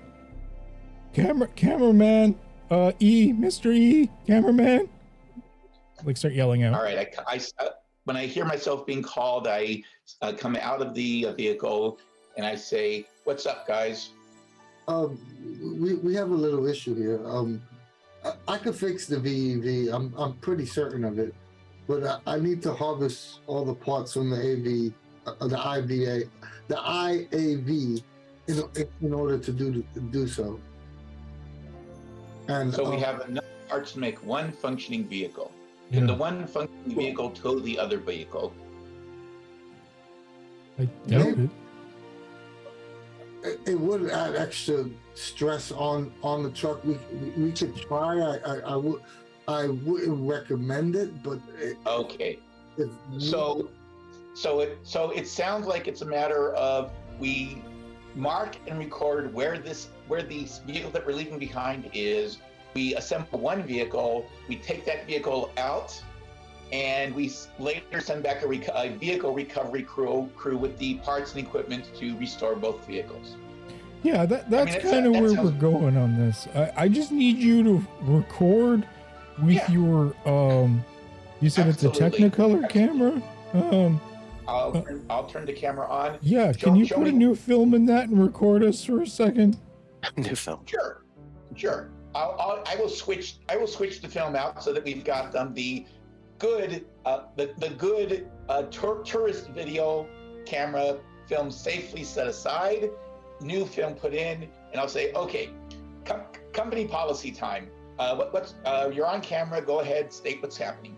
I'm on camera now. Yeah, I've got you on camera now. State what's happening. Yeah. Well, should we introduce yourself? Am I live? Like, can they see me right now? No, this is going on film. It'll be recorded so we can document what you're doing. Hello, camera world. I'm Miguel De Jesus. I'm corporate engineer model. I'm a corporate engineer, and my friends call me Miguel. So currently, we have an issue with the VE. Almost all the electrical is entirely burnt out. We have some mechanical issues, but I believe I can fix it if I am allowed to harvest parts from the IAV. And this fine young gentleman here, Wes, is authorizing the work to be done. I am authorizing the transfer of parts for the more expensive vehicle and the savior of clients in the area, as is necessitated in Chapter 13 of the Client Relations Guide. Okay, so at this moment, I'm going to give all three of you 1 point of grit apiece because for you guys, I don't need to force conformity rolls. You guys are playing them out beautifully as is. So give yourself each a point of grit. Congratulations. Can I spend a point of grit for a player intrusion and say that I was able to harvest the parts? Yes, you can. You're basically using it so you can just kind of avoid a chancy roll of not being able to do those parts. And yeah, but you have to shuttle them kind of back and forth, and some of them are heavy. It would be nice if people would help and chip in.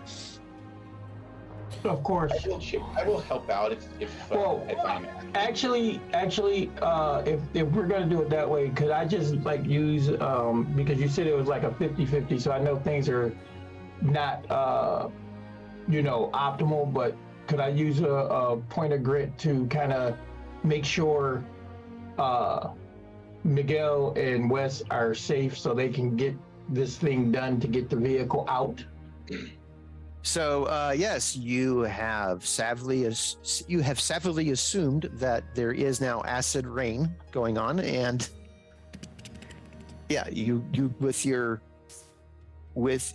special little gamey, you can use it to help kind of keep the acid off them. Mostly, we'll see. All right, so who's going to go get parts? I will help with parts if I'm asked to.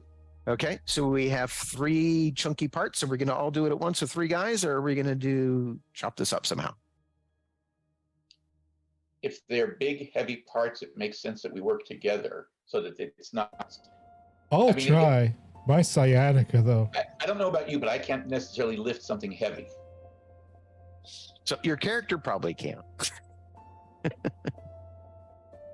So with all 3 of you doing it, it's 1 trip. So that is 1 roll, Dean.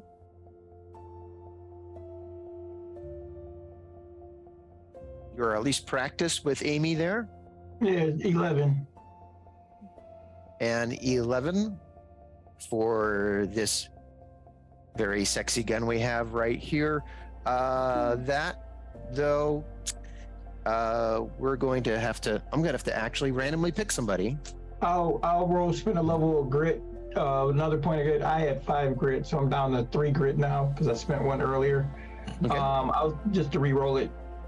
Okay. So was it a 1? So yeah, you can re-roll it. Natural 20. Natural 20. So anything you spent on that roll, effort or otherwise, is refunded. And yeah, you avoid getting splatter on these guys as they get the pieces over to the bus and start working on it. Nice. All right. You see now there's like a pile of burnt tires that I pulled out. Right? You see that I put on top of my head, I have like a mechanic's light. as I'm underneath the bus, and I keep on like, excuse me, could you hold this for 1 second? So as you're under the bus, in the dark by yourself, Anthony, you feel something very gentle pressing on your arm, on your bare arm, and then your other arm. What is I start looking frantically both to my left and my right. You got your little light going on, right? All right. And yeah, you catch, like, at one point somewhere where the flesh kind of folds, there's this little pink tendril of a thing just kind of pops up and kind of waves around and then sinks back in real quick when you hit the light with it. My biogeology to see if I could recognize what kind of creature it is. Sure. You feel another gentle touch on your leg. And that is a 1. Oh. You don't want to be here right now. You got to leave. You got to go. All right, so I'm like, because I'm assuming I have like the, like the mechanic bed that you lay down to get underneath a car with, like it has wheels. Close enough, yes. As I'm sliding out, It's a sled. Yeah, I like bang my head, as I'm pulling out, and all you hear, oh no! Did I hand you the wrong wrench? No, run! What's wrong? What's happening? What? Why? It got me. It really didn't. Freaked out about something. I'm gonna Calm down. bend Calm over down. and peer under the bus. All right. So we're gonna, skip the perception check since we were. You look, and after a while, you see the little pink kind of tendril come up, kind of sense the air, it seems, and then slides back down. And then another one. I mean, did it really attack you? It looks like they're just tickly ones. I'm running into the bus. I'm going to try to calm him down. And I'm going to also say at this point that we're going to start what's called spiral mode, which is, if you're familiar with horror mode or void mode in Cypher, it's similar, but it's cranked up a little bit. So at this point, 2s and 1s will count as GM intrusions, and any GM intrusions will increase that. One of the things that will increase that will be, the use of your powers. If you, seems like this crew hasn't been using them or felt the need to use them. It's not been the same for every game. Not yet. All right. I'm going to try to calm down the panicking engineer. Okay. So Well, he's calming. Oh, sorry. Go ahead. Yeah, no, I've got skill with positive social interactions. I've got this demeanor of command. I should have a pretty good opportunity. 19. Yep. So it seems like you're calming him down. Yeah, I'll get him calmed down and relax. It's okay. Nothing's after you. You can be calm. You're all right. I have my head down and I'm writing in my journal. There you go. Writing everything that's happening. Like what I felt, what was I start off by writing the procedure that I followed to fix the bus. Like the parts that were taken apart, the parts that were taken apart from the IVE, the parts that I changed in the VEV, and I'm just not. So I see him doing paperwork. I look towards the bathroom. Is the bus driver still doing paperwork, or I thought I had stopped him from doing paperwork. Has he gone back to doing paperwork? Well, he was kind of standing around, and now that he sees Anthony doing paperwork, he's reaching into his bag, and I need you to make an intellect check. I as am well. going to spend effort on level 4. Because I realize what's going on. I do not want to be pulled into the paperwork saga. Virus. 8. Ooh. It's a level 4, so that would be a 12. So unless you want to do a reroll. Yeah. Okay. So my first question is. Okay. Oh. Quick question. Does this count as defense actions resist mental attack? No, that would be different. Okay. All right. Okay. Then yes, I'm going to spend a grit to. I'm going to spend a grit for the reroll because we've already got 2 people in the paperwork spiral. If we get a 3rd person in, we'll never get out of it. Don't roll a 2 or a 1. Spiraled. I rolled a 2. No. You rolled a 2, so you are now locked into the paperwork spiral. Paperwork spiral. And now GM intrusions are a 3, 2, and 1. And I need to add a complication that doesn't come with a reward for anybody other than my personal entertainment. No. On that note, when we were talking about spiral mode anyway, that's more of a group thing as well, not just necessarily for you. So at this moment, nothing seems to have happened negatively other than you're doing the paperwork. Can I propose a player intrusion, actually? I will take your player intrusion, okay. sir. I will listen to your player intrusion. Yeah. What is it? What I would like to do, so no one's around me. He's like, Finch is like shooting in the air. The others are in the bus, like doing paperwork. Basically, everyone is like off doing their own thing. But Miguel did like partially, like he started the fix for the bus. If I go under there and I use my ability that no one knows I have of little electricity from my hands, can I try to jump start the bus? So my player intrusion is just to have the chance for the attempt. Okay. You know what? I will allow it. And if I figured there'd be a roll involved still. Sure. And if you fail the roll, just don't fail your power roll, your charge roll there. I'm just saying. It is part of spiral mode as well, so that will get it going. All right. Okay, so it says, getting into abilities, let's use abilities. So Shock says 1 PBSOM point. Mm-hmm. And you should have 1 point at least. Yeah. Okay. And those points can only be spent on those powers. Oh, there it is at the bottom. Okay, so I have 1 point, so I can do this once. Mm-hmm. All right. So I'm not doing damage per se, but just trying to jump start it. What did you want me to roll for this particular situation? Let's say it's going to be a difficulty 3. 3. Okay, and this would be intellect or might? Yes. Intellect. Okay. I'm going to spend a level of effort on this. Okay. Because our rolls have sucked. Oh, that's an 18 on the die. There you go. That's good because I probably undersold that roll now that I'm looking over, refreshing myself on that rule, but that will work. So you don't get any extra bennies, even though that was a pretty decent high roll. And yeah, it works. You're under there. You're kind of getting that caressing feeling on the back of your neck and, you know, parts where you're,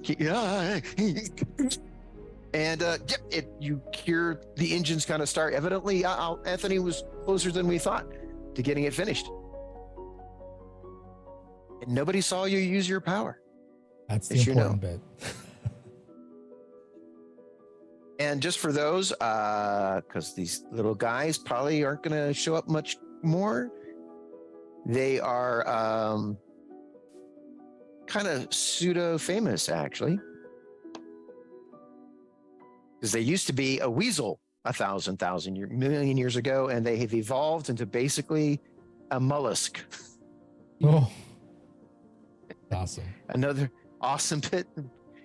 Just enjoy your flesh pit while you can. That's all I'm saying. So, and yeah, that's the great thing about the Mystery Flesh Pit. When you have the access to the public website, you have lots of things and visual aids you can use. And of course, we'll have plenty of juicy lore in the book as well. And it's running. You can hear it kind of grumbling a little bit. What do you do next? I go to lock the old vehicle down so no one can get into it. Okay. You're going to have Dean. Qedhup slipped under. The lights are on. It seems like the engine is going. And now he's racing back to the other vehicle. Would you like to give us a shooting roll there to make sure you can keep the acid off of Qedhup?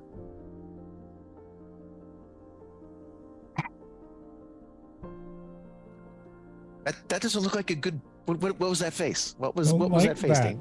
I don't like it. It was a 3. It was a 3. Are you gonna use a grit to re-roll? I thought I can't because Can he re-roll it?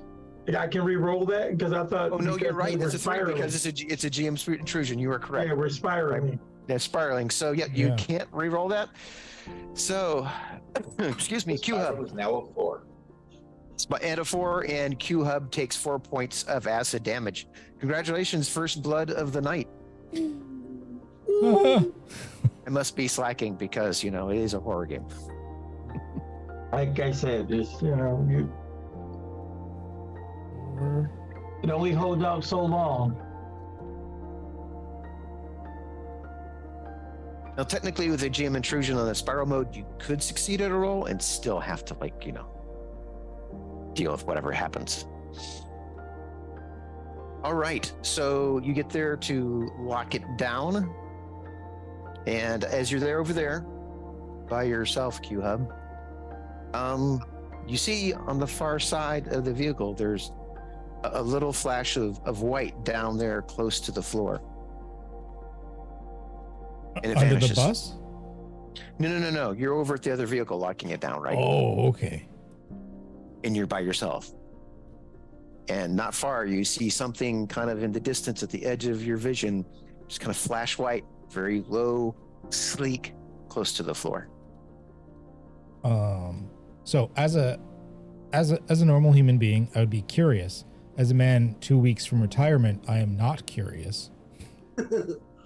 So I'm just gonna be like, nope, boop, boop, and just head back. Okay, you you lock her up and you start racing back. Dean, another die roll, please. Oh no. All right, Qedhup.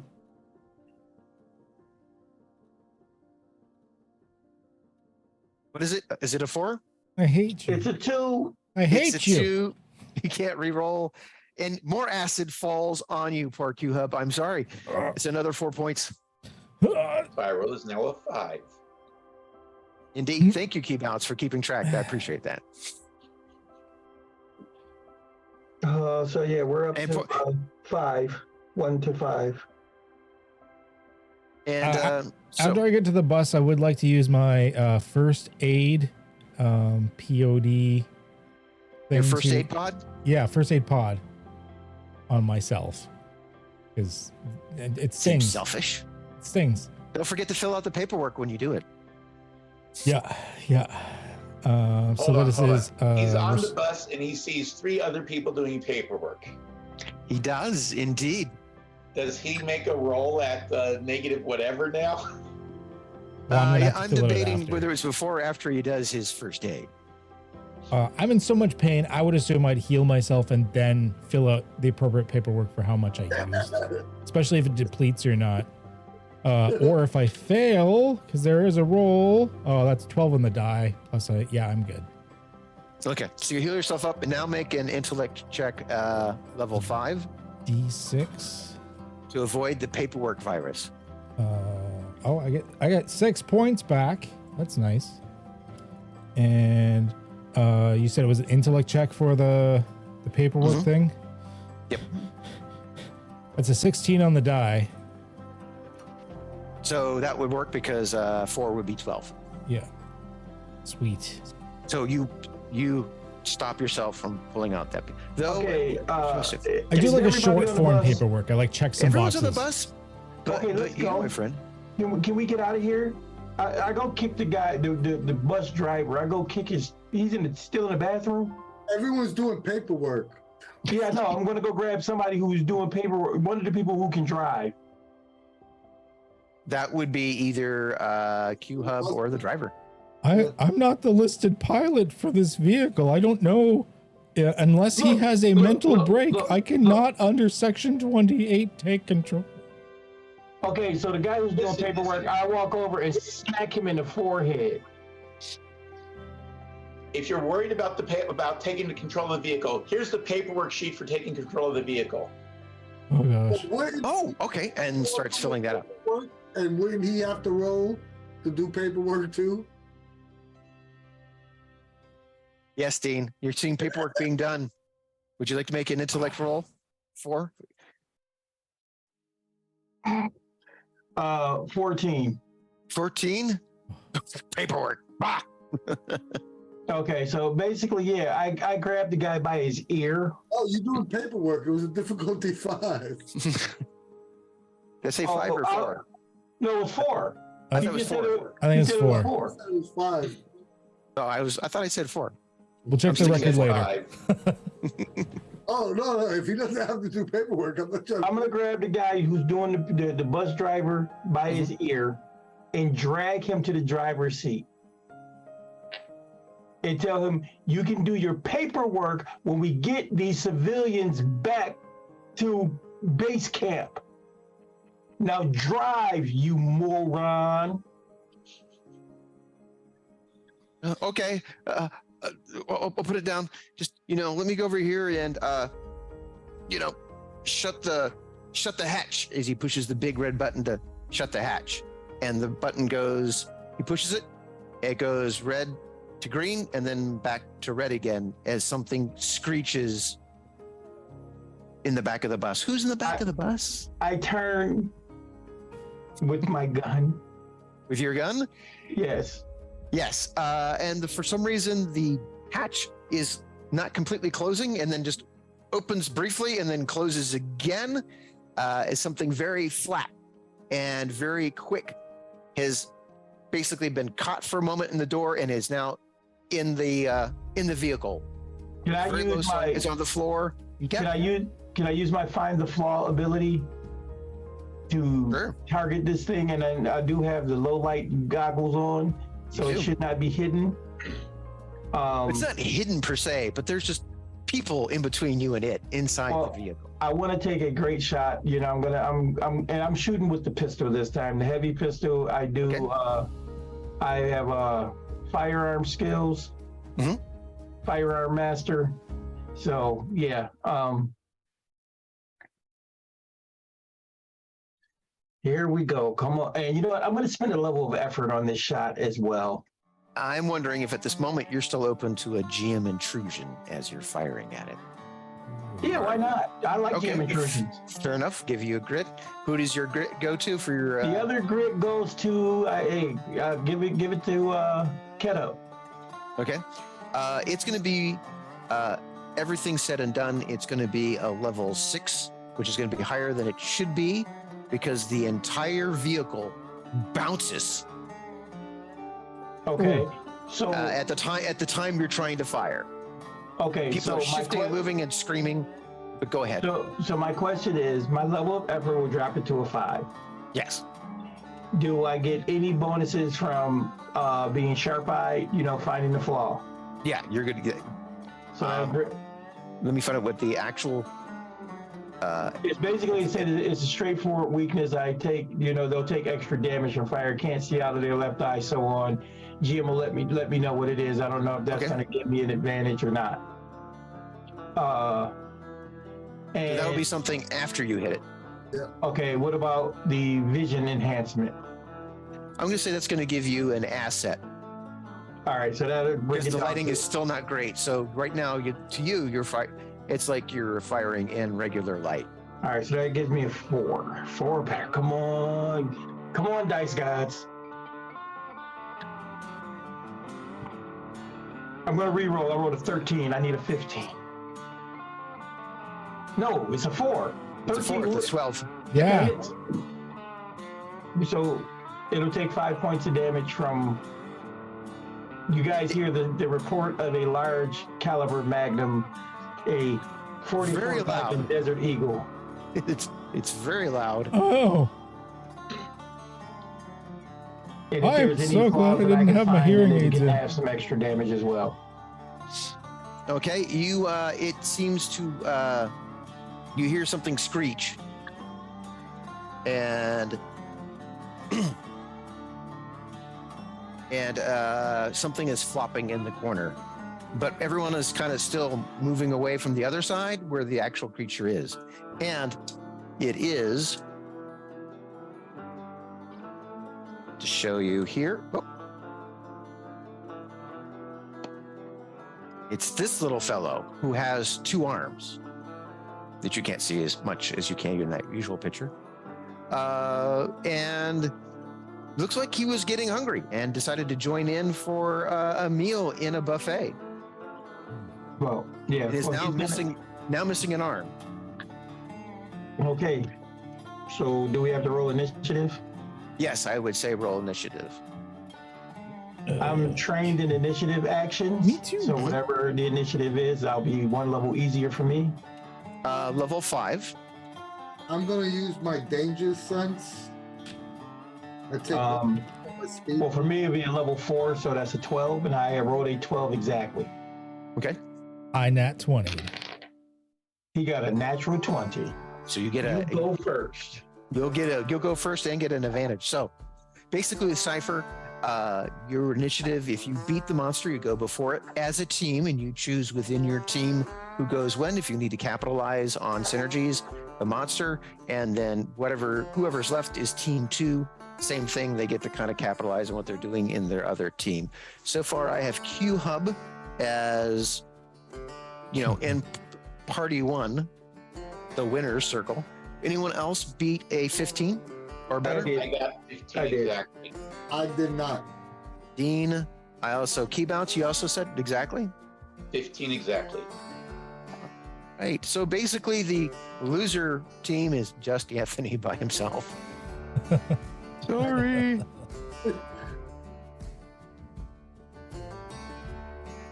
Okay. So we're gonna start with Qedhup. What are you gonna do? I Or I'm sorry, I apologize. You 3 can discuss what you're going to do. Well, no, together you and tell Qedhup, I'm gonna. The idea is this: I'm gonna let Qedhup take a shot because even if the thing dodges, I'm gonna use Qedhup's attack. Since he started out on 20, I want to use that as a setup for mine to, be able to sight in on this thing with the anatomical environmental multi-tool. Okay. Amy, I want to hit it with Amy. Oh, My- you know what? Let me my get a plan level actually- for Amy real quick. I'm gonna roll a d6. It's d6 plus 2 for the level because that denotes the damage it does. I rolled 4, so it 4. does 6 points of damage. Nice. And Amy is a special issue, which is different from prototypes. They stay around, but they can wear out. Right. I've been rolling 2 dice. I'll roll, 2 20s. I got the blue one is for the shot, and the where's the red one? Red one is for the depletion. Yes. Okay. And Keybounce, what are you going to do? Or should I say the brown? I have a limpid mind, which I'm going to try to use on this creature. And that will basically target it's a prototype. I target something within short range, muscular tentacles sprout out and latch onto it and inflict damage. Do I need to make an attack roll, or is it automatic? You'll have to make an attack roll. All right. Using speed effort to increase my chance of hitting. 15 plus effort, so that will succeed difficulty 6. And so it'll do 6 points of damage if I remember right. Actually, it's a 1d6 plus 2. That's not a valid 1d6. That's not a valid 1d6. 5 plus 2 is 7. Okay, so 7 points.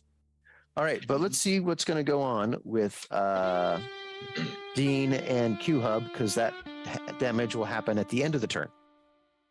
All right. And at the end of your turn, your first turn, not the whole phrase. So Qedhup, what are you going to do? So Dean, you haven't rolled for your attack or anything yet, right? No, like I said, I'm gonna try to use your attacks to line up mine. Okay, yeah. So That was whatever kind it of says my you- goal because like my character's not like he's barely ever used this thing. It's like the first time he shot it his entire career.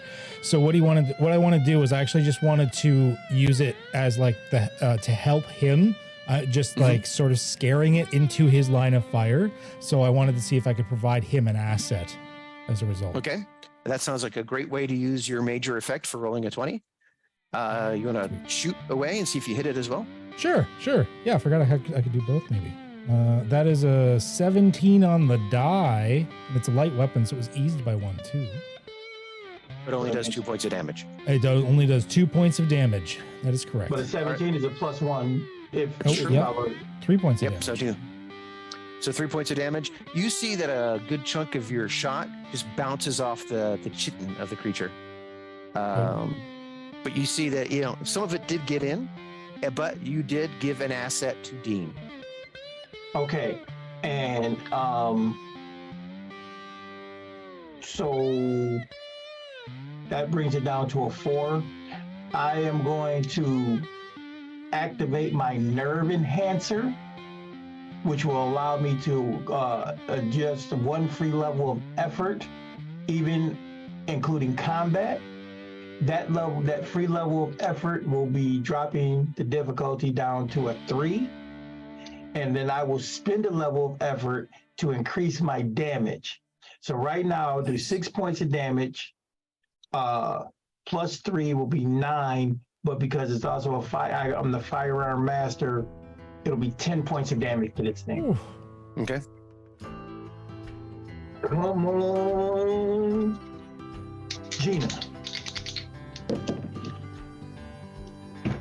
I got an 11 on the red die, so it does not deplete, and I got a 15 on the regular die, so that does hit. So it takes 10 points of damage from the purple beam from Amy.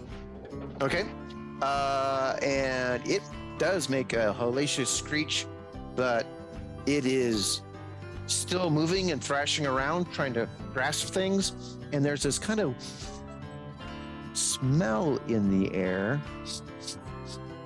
As you see, there's this hole behind it in the fuselage of the vehicle. Get this thing moving! Since you fired a laser device inside a vehicle. Oh, it went right through it? Went right through it and the vehicle, but it's still around. And then Keybounce, your limpet mind, or as it's called, the tentacles squeeze around it, and you can hear some grinding, and it's with its one arm, it's beating it, and you can see the little mandibles like thrashing, and then thrashing, and then stays open. Because that was the last bit of damage you needed to do to get it wrapped up and done. Okay. And then Get this thing moving.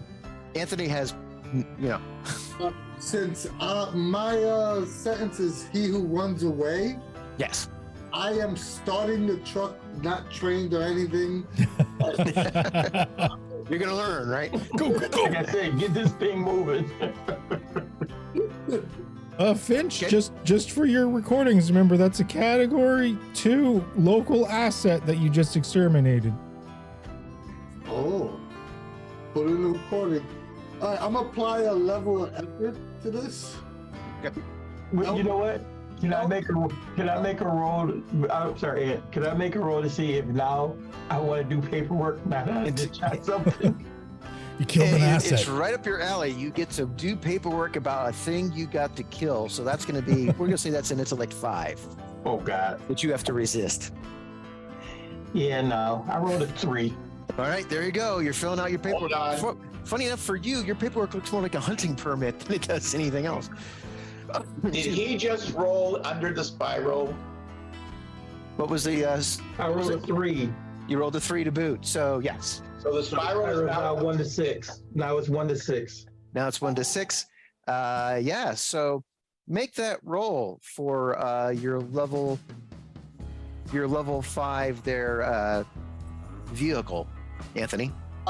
That's speed, right? Speed. That would be speed. And the reason why it's higher is because there's been another bounce. Again, as you can see, the whole area has just kinds of trembles. All right, so I apply 1 level of effort, so it'll be a difficulty 4 roll for me. Okay. I got And then you kind of feel that you 12 hear on this the side. vibration just coming towards you. Like He got a 12. you got a 12, and I said a level 5, right? But he used the level of effort. Of effort, so you made it. So yeah, you got the thing kind of. Oh well, you locked up the the IAV, but you didn't really attach it with anything, so it's back there. So much for towing that job. And and the bus is grinding, but it's getting there. And you're getting into the membrane and you're digging into the flesh. But actually, guys, remember they never detached the hoist, so we might be dragging the AEV. Oh, I don't know. Did you guys attach the hoist? I didn't we hear that. never attached I never thought we attached it. I thought we attached the hoist. We didn't I don't know. remember. I don't remember anyone telling me that. No, Qedhup is It was an option. abstaining with silence. No, I thought they attached the hoist to raise something up. we were talking about it, but we never actually did it. Yeah. Okay. I stand corrected. Now, Okay, so go ahead, is Greg. the tour bus? Does the tour bus have to stay on the path? It's not. The tour bus is not designed to go through the it's stay on the path. No, it does the diving as well. That's why it has those things. The paths are like literal paths, but then again, it's not my world. Trevor may inform me differently. We'll see. Excuse me. So I'm flooring it. I'm still going as you're fast. flooring it, or you get there and it just it gets in. It's definitely not as felt and as fast as your IAV, but it's doing it. People are getting in and buckling in, and the whole viscera starts to kind of close over, and even though you're used to seeing the flow of flesh over these windows, but something's it's not right. There seems to be these pulses, and the windows are cracking.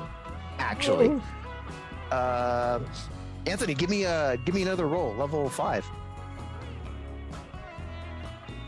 That would be a 5. That would be a 5, but that is still an GM intrusion. There's more grass cracking. You're going Forward forward, is now 7. and the whole ship is, not the right shape, but you're still able to get it through. And all your readings are weird because you kind of feel like you're driving straight, but now it says you're elevating. The records are saying that you're going higher and higher, even though you're driving straight. And you feel a dip, you feel a sweep.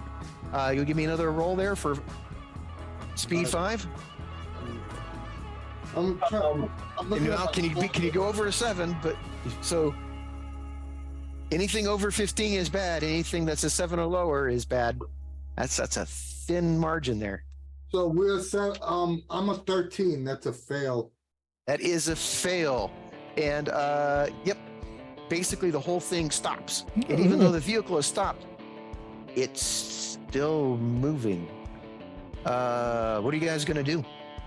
The hole that I burned through already, Yes. I'm going to take another shot right through that hole into the flesh to see if whatever is there might expel us. If we were going up, maybe it'll spit us out.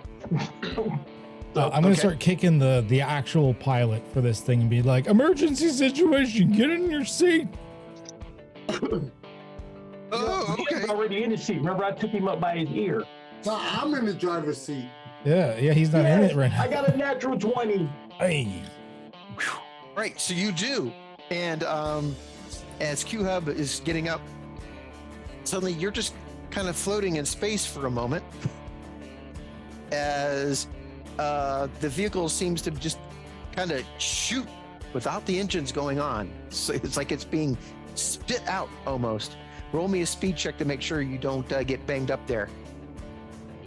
Me? I'm sorry, no, Qedhup, because he was up. Me. Yeah. Oh, yeah. Sounds good. All right. Difficulty 4. I've been hurt so much already. Hey, 16 on the die. Okay, so you grab onto something and you don't get knocked around as much. And yes, suddenly everything has gone from red and dark and black to suddenly sunlight. You're seeing sunlight and blue sky. And then you see the ground in front of you. Everybody give me a speed check. Oh joy! Like 80s ramped it. I rolled a 11. You rolled an 11. I'm gonna use my go defensive, Okay. which gives me a what you call it. You can't use your speed, but it gives you an edge to speed and 2 assets on your next speed defense task. That'll work. You know how to definitely buckle yourself in, that's for sure. I'm going to be playing a level of effort onto mine. I got a 14 with 2 assets. You have a 14 plus 2 assets? Yeah. Okay, so then you have a 14 plus 8. Yeah. Okay. I rolled not plus 8, plus 6. Plus 6. So that's a 20. That's a 20. So you're good. Damn. I rolled a 12 with effort. I succeeded difficulty 5. Yes, you What did. what were we trying to beat? 5. Oh, then let me roll. Let me use a grit because I have plenty of that. I rolled the exact same thing as Keybounce, also with an effort. So And I'll spend a level. worked out. I'll spend a level with speed effort. I haven't spent any speed, so yeah, that's 3 off of there. 14. I mean 11. So plus. No, that's not enough, is it? Spend another. I'll try another grit. I'll try another one. Oh, come on. Finally, I got a 12, so plus 3 level of effort. So 15. So good, because you avoided quite a bit of damage. I won't say the same for the park guests. When it hits the ground, people are screaming, arms are not in the right position, there's an extra joint. This is going to be tough to cover up. But as you get, and the hatch is popped open, and this vehicle is like done. We're out of the And creature. it is, We're and on it's solid ground. And it's bright blue sky, but for some reason there's like a shadow, and in the distance you hear klaxons and sirens going off. Well, I make sure, because we need to do it, I take out the little blue book I have on my side and be like, thank you for coming to Mystery National Flesh Pit Park. It has been our joy to serve you, and we hope that you return again. The gift shop, if it still exists, may still be open.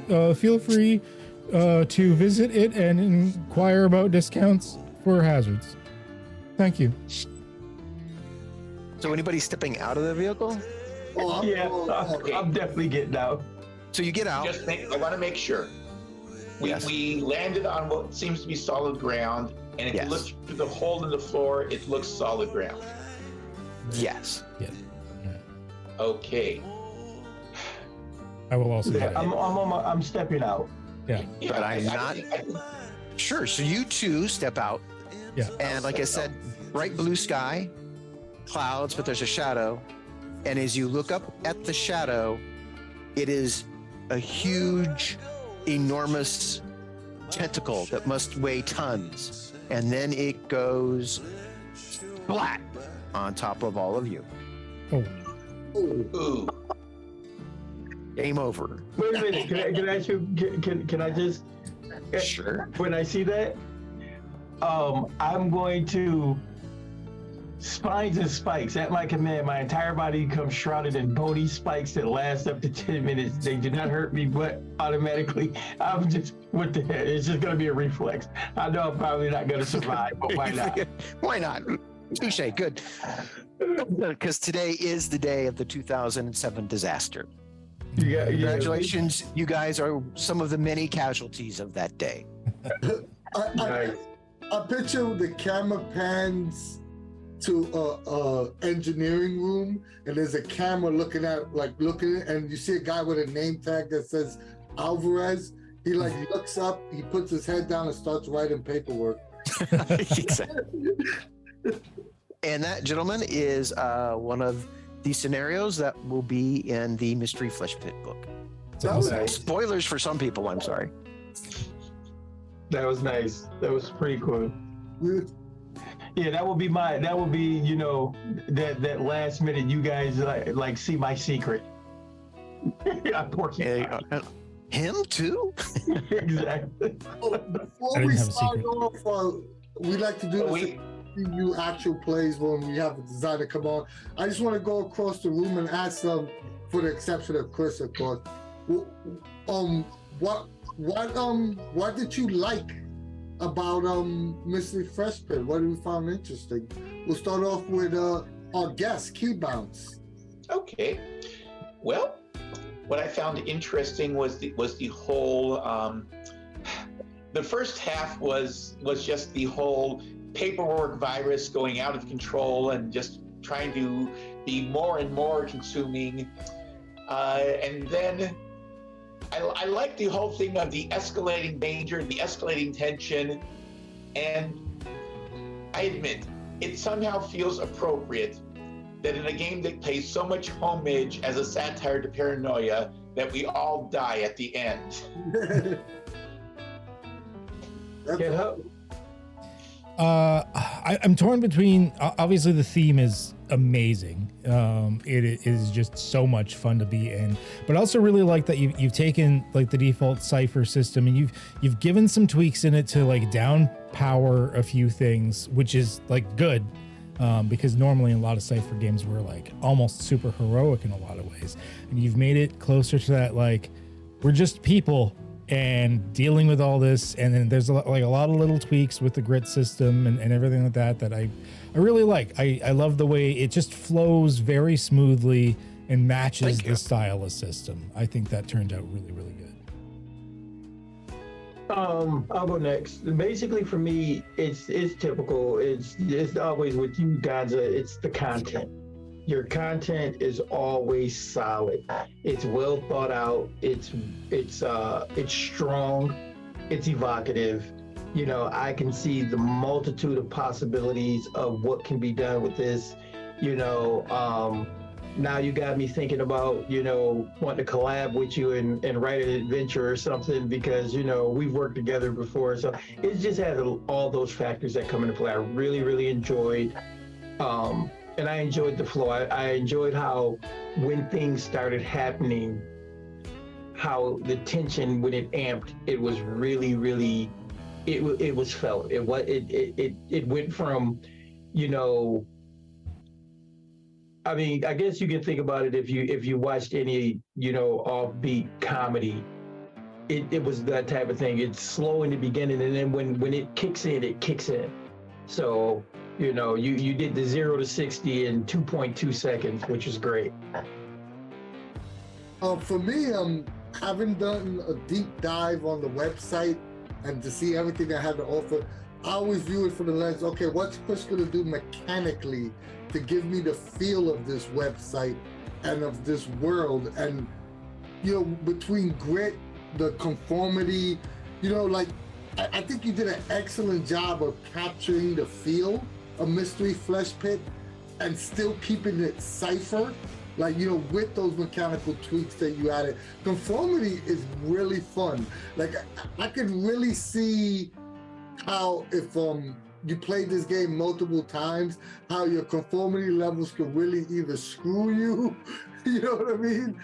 And I'm really curious to see how that's gonna play out more, the more I get to play at the table, because I really, really like that mechanic. I think it's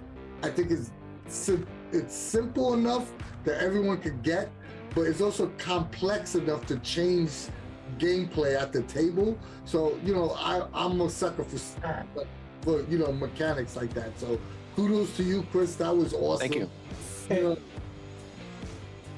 Go ahead, and when you finish, I just have one more question. Kudos to you. That was awesome. And yeah, I'm really excited to run this and to get more chance to play this, because you know, I was excited for backing the Kickstarter and all that. But again, it's a lot different when you get to play it, because now I could see, okay, this functions completely at a table, and yeah, I'm stoked. I want to. Thanks, man.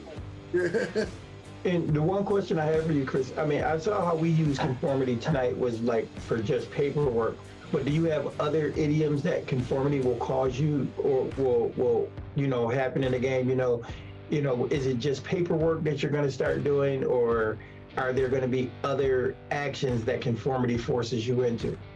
I have other actions. I'm always kind of brainstorming different things to do, because, you know, in essence, you know, like sanity, you go mad, but there's different ways of going mad and going crazy. Same with like bureaucracy.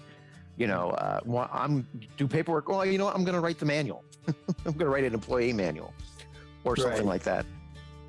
And see that to me that could be great. Now you just what you just said just gave me the whole idea that you could turn that into a character story arc. You know, now they're obsessed with writing a manual or writing the how to method. So this comes up throughout the game. Great stuff, man. Thank you. And just to let you guys know, I mean, this has been kind of my go-to, especially when I was doing playtesting, because it has elements of everything, and every scenario has been different. I've had roller coaster rides on the outside of the bus. I've had people, finding ways to tow both vehicles and having them crash and bump into each other. I've had straight up, alien style, last stands sort of shootouts. Each session was different. You just couldn't, depending on how people were interacting with each other and all that. Like you guys, your powers barely showed up, and some people, it was like within the first 5 minutes, they were like, "Hey, I got a thing. You got a thing? Let me see your thing." And it's really cool too because the fact that you are including the 2007 incident in the book, in the game itself, is beautiful jump off point for everybody to start. And like you said, because it's been so different for you, you can only imagine what's going to happen when it gets into the hands of the people. Oh yeah. Whenever someone buys your book, it's no longer your game. It's their game. Yeah. Yep, like we said, there's only 13 days left. If you haven't backed it, please go and back it. This thing was a hell of a lot of fun, and more people to back it, the more stuff we get for Cypher System as a whole. So it's always a great thing. So please go back Mystery Flesh Pit National Park. Christopher Robin Negelein is an awesome designer, and he needs to be highlighted and applauded for his work on this. Thank you. A special thank you to Qedhup for hosting this. If you're a fan of the CU and you're not subscribed to Qedhup's channel, shame on you.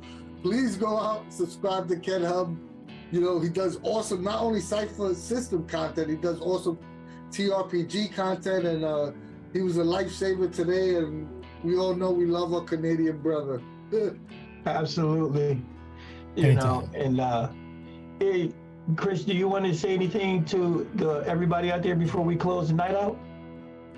Just again, thank you guys for hitting our $45,000 stretch goal. So now we have more content and more art for the project, and as well as here soon, beginning next week and last week, we'll announce what was voted in as the alternate rule set for Mystery Flesh Pit National Park for our $60,000 stretch goal. Otherwise, thank you again for your guys' support. I have been blown away, and I really appreciate it. And last but not least, Keybounce, congrats. You got to play with the CU at Qedhup. Thank you. Hope you had a good time there, Keybounce. I did. Did you guys have a good time playing with me? Yeah, of course. Oh yeah, you did good. Thank you so much for joining us. And if you like us and you like what we do, join the Cypher Unlimited Discord server for all things Mighty Cook Games. We have the largest fan-run Discord server for everything MCG. There's games being played every day. There's games being run every day. If you like, please like, share, and subscribe on our YouTube channel, or go to our Twitch channel and subscribe and follow there. Any help would be greatly appreciated. Our video is always free, but you can give us a little donation on Ko-fi. Am I missing anything? Oh, go to our online store, pick up some cool Cypher Unlimited merch. I'm trying to get Qedhup to start selling some merch because I want to buy his stuff too. So we're going to make that happen as well. And if I forgot, go subscribe to Qedhup, give him a donation. You have a Ko-fi, right, Qedhup? I do. Yeah, I got the links in the doobly-doo down below. Go support Qedhup on either one of those things because he definitely deserves it. He does way better content than we do. So please go subscribe to them. And last but not least is the most important thing. We love you guys. And with all that being said, Anthony has summed it all up in one beautiful bundle. So from us at the CU, we will see you later. Bye. All right, I have stopped streaming. It will catch up very soon. All right, awesome. Thanks, guys. Chris. Okay. Chris, So you and I, Chris, you and I definitely have to talk. This was some good stuff, man. You did a great job. Thank you. You know, not only am I proud of you, but I'm proud to know you. Yeah, for sure. Thank you. I've been waiting for this for so long, since like our KED talks back when we did that and stuff like that. And I'm definitely going to be stealing a little bit of inspiration from you, because my own book is supposed to be like a lower powered thing. And I'm like, oh yeah, between like first responders and a few tricks you did. And I'm like, I see how it can be done. I see how it can be done. Me and Chris talked about it. We even made gritty rules. If you go to his Patreon, we have a section that we talked about doing more gritty things within the parameters of how Cypher's set up right now.